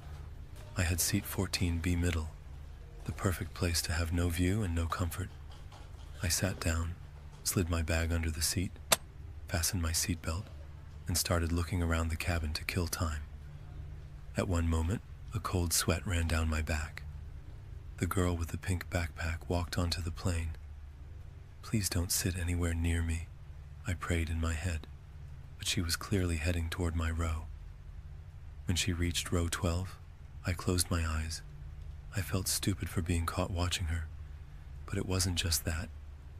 Something about her made my unease grow stronger. I opened my eyes 30 seconds later and looked around. She wasn't there. I glanced over my shoulder. Row 22, C. She was sitting a few rows behind me, on the other side of the aisle. The backpack rested on her lap, held by one arm. I felt a slight chill run down my neck. I told myself I was overreacting. Airports are full of weird people. Maybe she was just having a bad day, like me. And yet, something about her intrigued me enough that I kept glancing through the gap between the seats. She was almost completely still, not looking at her phone, not fixing her hair, not looking out the window. She just sat there staring at the seat in front of her. The flight attendant finished the safety instructions, and the plane slowly began to taxi. After a moment, I felt a strong acceleration, pushing me back into my seat, followed by the familiar sensation of lifting off the ground. Atlanta began to shrink. The lights dimmed, and shortly after, the seatbelt sign turned off. A low murmur filled the cabin. The woman by the window next to me fell asleep with a loud snore. The guy in front asked for water, and a few people got up, pushing their way toward the restroom. People. We just took off, I thought, holding my head. Light turbulence appeared. Even though I've been flying for years, it always gives me a knot in my stomach. I glanced to the left and saw the wing bending in the window. I knew it was normal, especially during turbulence, but looking at it still gave me chills. I glanced back at the girl with the backpack. She sat motionless, completely unaffected. Her head moved slightly with the small forces, but the rest of her body and her gaze were rigid. The captain's voice came through the intercom. We've entered an area of light turbulence. Please fasten your seatbelts. I did. At that moment, the fear eased a little, and I felt the accumulated exhaustion of the last 2 days. My eyes started closing. I felt myself drifting into a calm state and fell asleep. It didn't last long. Suddenly, I felt a strong blinding light on my eyelids. I opened my eyes and looked ahead to find the source. The idiot with the laptop in front of me had turned on a movie at full brightness. Damn, people really don't think? I said quietly. I tapped the seat in front of me and asked politely, "Excuse me, could you dim that? It's really bright in my eyes." Fuck off, man. He replied without even turning around. What an asshole, I thought, and pressed the call button. The light above me turned on, and a flight attendant approached. How can I help you? She asked with a wide smile. Sorry, but the guy in front of me is doing something on his laptop and it's really blinding me. I asked him to lower the brightness, but he refused, I said, staring at the seat in front of me. The flight attendant leaned toward the row in front. Please dim your laptop. You're disturbing other passengers. The man reluctantly lowered the brightness, muttering under his breath. Thank you, I said to the flight attendant, settling into my seat as comfortably as possible. About an hour had passed, so roughly halfway there. I couldn't wait to get there, take a shower, and go to sleep. I hoped Jesse had booked me a hotel near the airport this time, not like last time on the outskirts of the city. I stretched in my seat and felt a strange sense of unease, the same one I had felt since the morning, but stronger. I instinctively looked back and froze. The girl from seat 22C was starting to stand up, slowly putting on her backpack. She stood up and began walking down the aisle toward the front of the plane. Maybe she's going to the restroom, I thought nervously. But why did she put the backpack on? She walked slowly and stiffly, almost mechanically. Her movements were unsettling. I looked around. I wasn't the only one who noticed. People glanced at her and then quickly looked away. I kept staring. I couldn't take my eyes off her. When she passed me, I felt a strange cold. She was almost at the front when the cockpit door opened. One of the pilots was coming out, probably to use the restroom. A flight attendant stood by the cockpit entrance, blocking access. Suddenly, the woman with the unicorn backpack lunged forward, running straight at them. Her face showed pure animal fury. It looked like something inside her had received a signal to attack. I froze, my heart pounding like crazy. What the hell is happening? I thought, gripping the seat in front of me.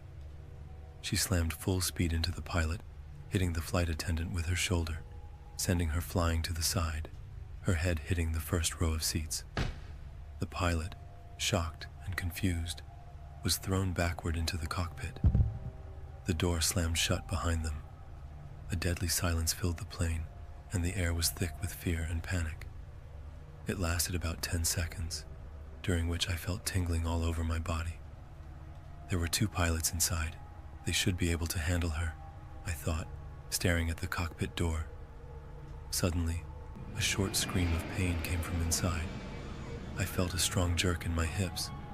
Pressure hit my head, and my stomach jumped to my throat. The woman next to me was thrown out of her seat. Something heavy hit the ceiling behind us, and the laptop from the guy in front of me flew into the air, bouncing off the ceiling and hitting someone 2 rows behind me. The plane dropped harder, and the entire cabin exploded with screams. All loose objects and people without seatbelts were thrown into the air, pressed against the ceiling. The force felt like it was tearing me apart. I felt a snap in my neck, and all the blood rushed to my head. The engines roared, and the plane violently jerked upward. I bent forward, hitting my forehead against the seat in front of me. Everything that had been lifted now crashed down with force. It was accompanied by a horrible sound of muffled pain and the distinct cracking that makes your insides twist. The plane leveled out, and only quiet sobbing cut through the air. The intercom crackled. For a long moment, there was only static, which turned into heavy breathing. Suddenly, a hoarse female voice spoke. We're almost there. The intercom went silent. A shock ran through my battered body. I felt a heavy tension in my gut. I could hear passengers groaning in pain, rapid breathing, scattered prayers. A flight attendant on her knees tried to say something, holding her head, but her voice failed her. I stared at the cockpit door, feeling a tightness in my throat. Another surge hit. The plane turned so sharply to the right that entire rows of people and objects slammed to one side. The woman from 14C slammed into me, her face pressed against mine, digging her nails into my forearm and screaming into my ear. We're going to die. It's over. We're going to die here. Before going silent after being struck by a flying phone, the plane began dropping again violently, and the pressure started tearing at my eardrums. It felt like going down from the very top of King Dakar. Please, let this end, I said in a choked voice. The nose of the plane shot upward. I was slammed into the seat. My face felt heavy. My chest was being crushed under the force. I fought for every breath as everything around me began to blur. This roller coaster could mean 2 things. Either one of the pilots was still alive and fighting for control, or that lunatic was simply playing with us. Everything stabilized, and the cockpit door slowly began to open. The woman with the unicorn backpack stood in the aisle. She looked around the plane, carefully observing her work. Barely alive, I looked at her, and she looked at me, straight into my eyes. A feeling of overwhelming dread and pressure washed over me. Suddenly, her eyes widened, and she smiled broadly, without breaking eye contact. I felt like I was face to face with a starving predator. I froze. I couldn't move at all. The woman turned and went back into the cockpit. The plane tilted almost straight down. I felt my face distort, and all my insides were pressed into the seat. I knew there was no way to stabilize this flight anymore. We were diving down, and through all of it I couldn't stop thinking about the pink unicorn. You probably won't believe me, but after what happened last week, I'm officially done with Urbex. It started with a phone call. I looked at my phone and thought, what does he want at this hour? I answered, hey, I found a pretty good spot online. An old hospital, way out past the back roads. People say things move on their own in there, and some claim they've heard voices in the halls. There's also some messed up local legend about the place. Probably nonsense, but I figured you'd want to know. The address is... He knew exactly what I was like. Abandoned buildings, haunted places, creepy stories. That stuff always pulled me in. I always told myself most of those stories were just people freaking themselves out in the dark, letting their imagination run wild. Still, I could never resist checking a place out for myself. So I went. The hospital was completely cut off from everything else. The driveway was a mess of weeds. Most of the windows were broken, and the paint was peeling off the walls. The main entrance had been boarded up, but someone had already forced open a side door. It was cold outside, but the air inside felt worse. Damp, stale, the kind of cold that sinks into your clothes right away. I turned on my flashlight. The first hallway looked exactly how you'd expect. Empty rooms, broken glass under my boots, old papers all over the floor, metal cabinets still against the walls, a few hospital beds left behind. Nothing unusual, at least not at first. I kept going. At the start, I was actually enjoying it. I checked room after room, looked at the faded signs, took my time with it. Every now and then, I'd stop and listen. Places like that are never really silent. Pipes knock, water drips somewhere, floors creak for no reason. That's part of what makes places like that so addictive. But after a while, I started feeling different. I don't know exactly when it happened. I just noticed I was looking over my shoulder more often, holding the flashlight tighter, walking a little faster without meaning to. It felt like I wasn't alone in there. I kept telling myself it was just my head messing with me. That's what old places do. One weird sound, one shadow in the wrong spot, and your brain does the rest. I reached another wing of the building. It was darker there, more junk on the floor, torn curtains, old stands, plastic containers, bits of metal. Nothing dramatic, but the second I stepped into that part of the hospital, I felt it. Something was off. I stopped. Not because I heard anything, just because I suddenly had that horrible feeling that someone was watching me. I raised the flashlight and aimed it down the hallway. And then, out of the corner of my eye, I saw something in one of the doorways. Just for a second. It looked like the outline of a woman. No face, just pale clothes and long dark hair. I turned the flashlight toward her, and it died.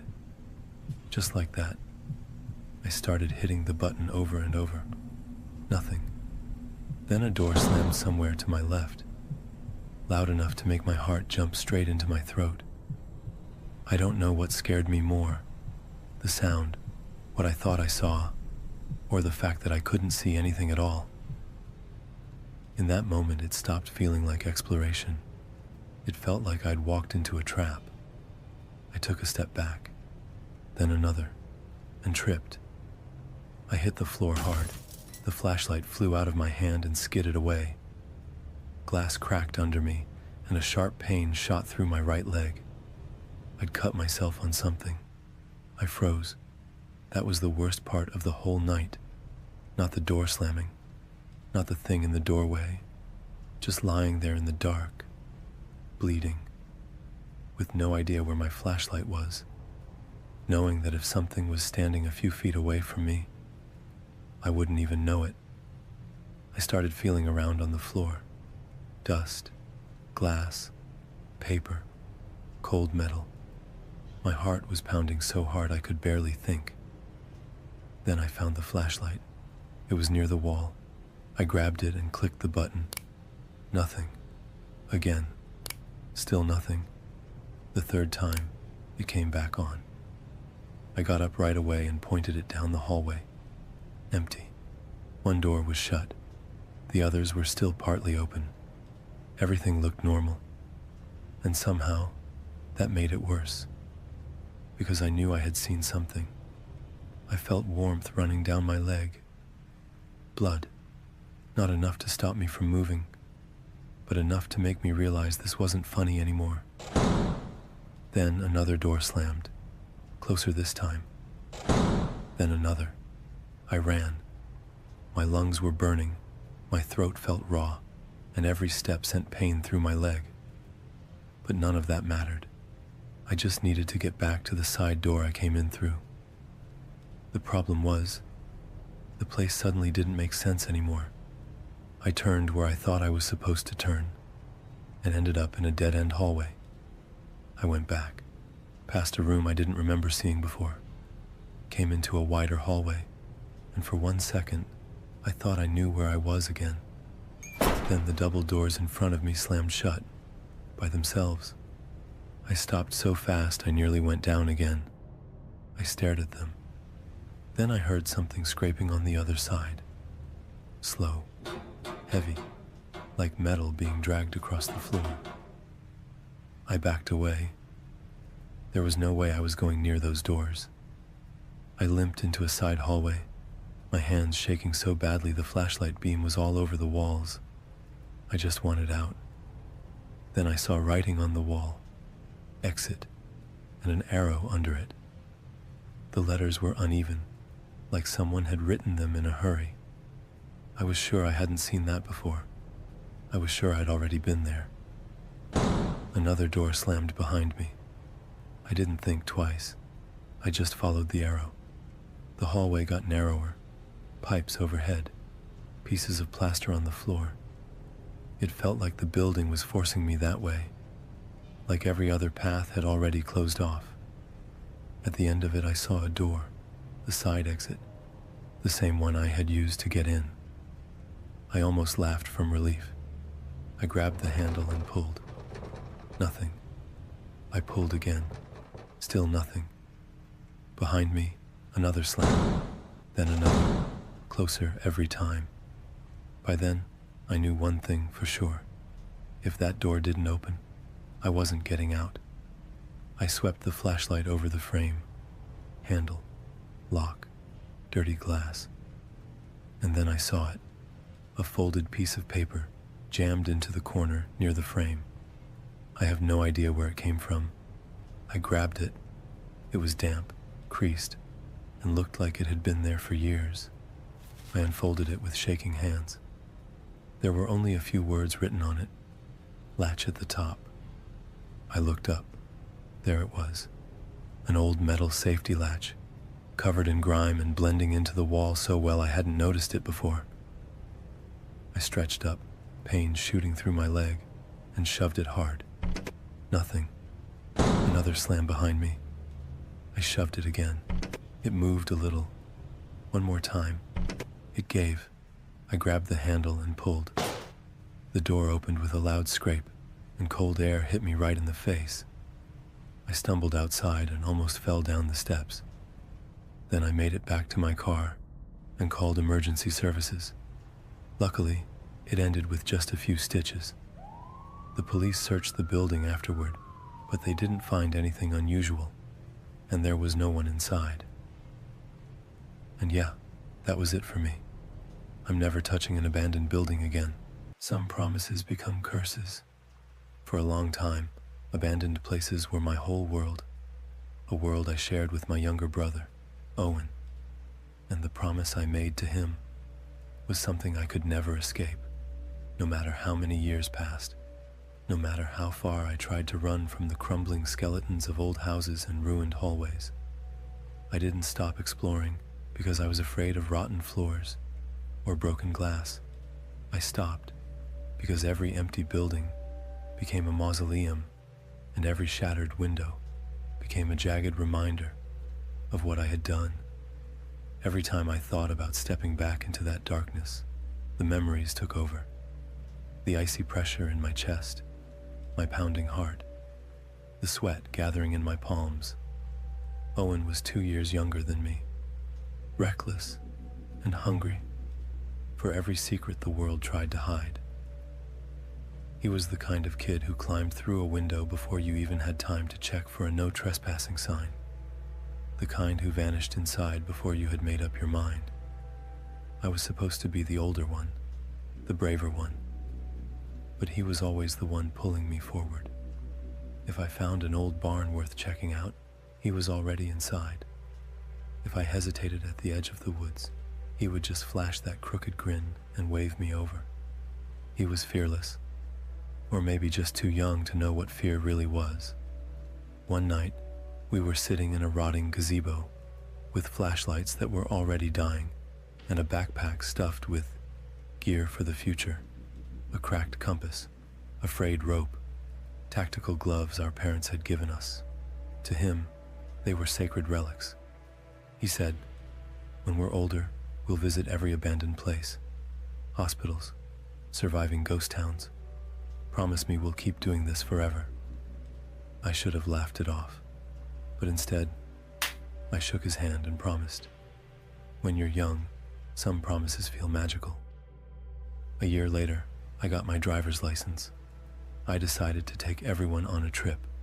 I found us a place, an empty house far outside town, standing alone among weeds and overgrowth. A house with no scary stories or local legends attached to it.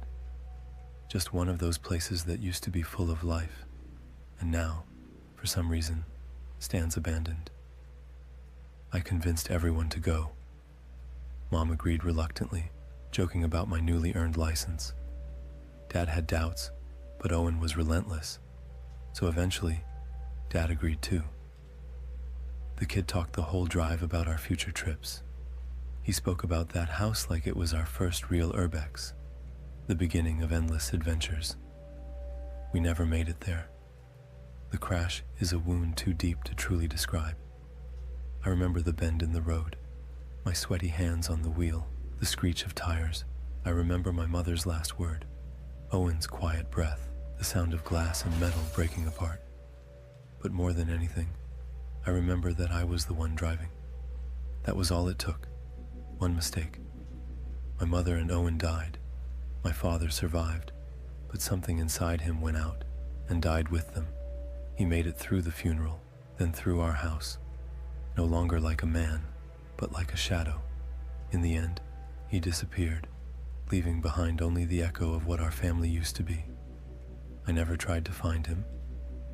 I don't think he wanted that, and I was left alone, with a promise I could never keep, and a guilt that never went away. After that, I stayed far away from abandoned places. Even the thought of them made me feel sick, as if the past could close over me again and finish what it had started.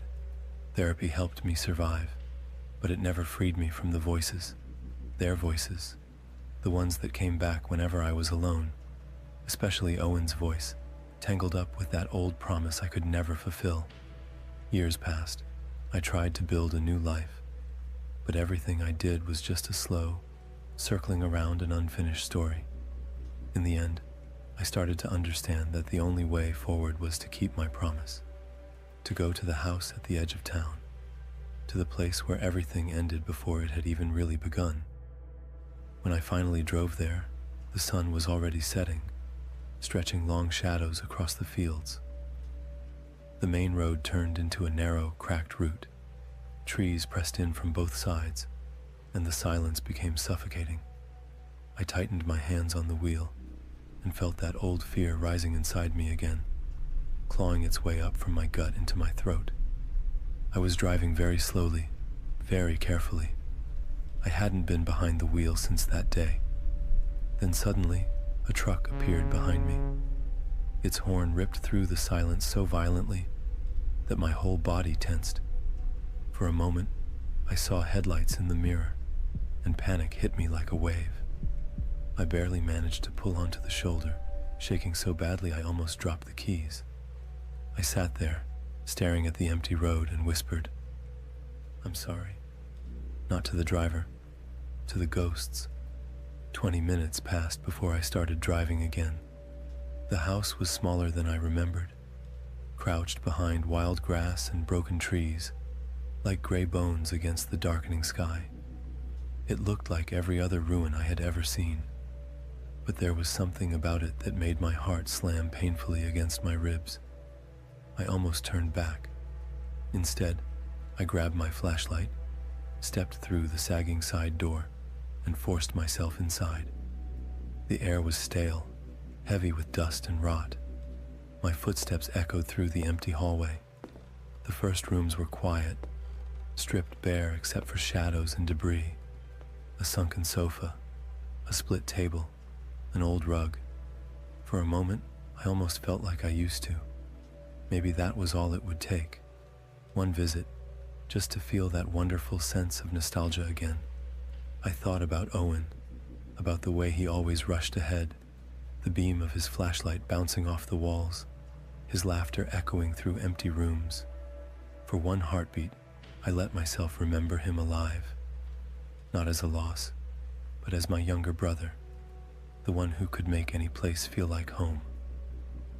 Right after that, a wave of pain and longing hit me so hard I couldn't stop the tears. My beloved little brother and my wonderful mother. Why them? Why not me? I wiped my face and went upstairs. It was colder on the second floor. I stepped into the small room on the left, almost empty. Some debris, a broken chair, an old bed frame. The beam of my flashlight moved across the floor and stopped on a cap lying beside the bed. I froze. For a moment I just stared at it. It was old, dusty, worn out, ordinary, the kind there are hundreds of. And that was exactly why I didn't want to start reading too much into it. But I still felt that sudden tightness in my chest. I picked it up carefully. My brother had an identical one. My heart was pounding harder than it should have. I turned it over in my hands. It didn't make sense. He had never been here. We had never made it to this house. And yet I couldn't shake the feeling that I was holding something that should not have been there. I set it down slowly, and only when I pulled my hand back did I realize I had barely been breathing the whole time. I hurried back downstairs. I looked around and made my way into the kitchen. The flashlight beam slid across the floor and stopped on something silver beside the leg of a broken chair. My mother's bracelet, thin, delicate, with the clasp bent in exactly the same way it used to be. My breath caught. The cap could still be dismissed as memory playing tricks on me. The bracelet was impossible. I placed it on the table, my hands slick with sweat, and that was when I heard the whisper, a soft, wet voice, so close it felt like someone was breathing directly into my ear. I spun around, my heart hammering in my chest. No one. Panic was rising. I threw myself toward the hallway, but instead of returning to the main passage, I stumbled into a room that had no right to be there. Smaller, with no windows. In the middle of it stood a black plastic box. Far too familiar. I stared at it for a moment without moving. Owen kept his equipment in a box, just like that at home. A compass, rope, gloves, flashlights, and all the junk he treated like real expedition gear. I felt cold all over. I stepped closer. I crouched down. With trembling hands, I slowly opened the latches. Inside were gloves, black, fingerless, one split at the seam, with dirt ground into the knuckles. His gloves. You killed us. Owen's voice, right behind me, impossible and yet unmistakable. I spun around violently, sweeping the darkness with my flashlight. There was nothing there except the dark and the pounding of my own heart. I stumbled through the next door, barely able to see anything, and found myself in another room that should not have existed. On the floor stood my mother's shoes, the same black ones she had been wearing that day. Her voice came out of the darkness, calm, icy. The house turned into a labyrinth. Doors opened into endless hallways, each one narrower, darker. The layout changed every time I turned around. Stairs led nowhere. Hallways looped back into rooms I'd already seen. Sometimes there was nothing beyond a doorway, except swirling blackness, as if the inside of the house had rotted away until only emptiness remained. And the voices followed me. It's your fault. We were supposed to do this together. You promised. Why did you bring us here? You weren't careful. You ruined everything. Every accusation was exactly what I had been repeating to myself for years. I screamed back at them in a hoarse, high-pitched voice. I know. I'm sorry. Please. I'm sorry. But the house only tightened around me more and more. The walls seemed to breathe. The air grew thick with rot and grief. Sweat ran down my back. My legs were giving out beneath me. My flashlight flickered like it was about to die. You should have died with us. My mother whispered right beside my ear. Owen. You promised, big brother. I forced my way through door after door, stumbling over rubble, chased by voices growing louder and sharper. Every word cut like a knife. My own voice mixed with them, panicked, pleading. I know. I'm sorry. I didn't mean to. Time fell apart. I could have been running for hours. It could have only been minutes. The house turned into a trap that spun me in circles through memory and terror. Grief and guilt merged into one until I couldn't tell them apart anymore. At last, I saw the door, the real front door, exactly the way I remembered it. I threw myself at it and burst outside into the freezing dusk. I didn't look back. I ran to the car, started it with numb hands and drove. My heart was pounding like a hammer. My throat burned. I wiped tears and sweat from my face. It's over now. I made it out. I'm safe. I left that house behind. Only when I had driven a little farther and glanced into the mirror, out of instinct, did I see them. Owen, silent, pale, wearing the cap, staring straight at me.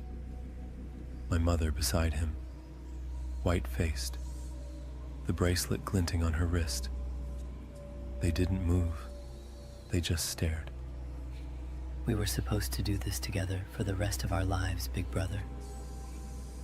My hands jerked the wheel. The tires screamed. Headlights exploded in the dark. Impact. I woke up in a hospital with the taste of iron in my mouth and the sound of machines pounding in my ears. Alone. The nurse told me I was lucky. They found me alone, wrecked on the old road outside town. Just me. When she left, I glanced at the table beside the bed. There was a single black glove on it, fingerless, with a split seam. I stared at it, paralyzed, when a whisper sounded right beside my ear. You promised.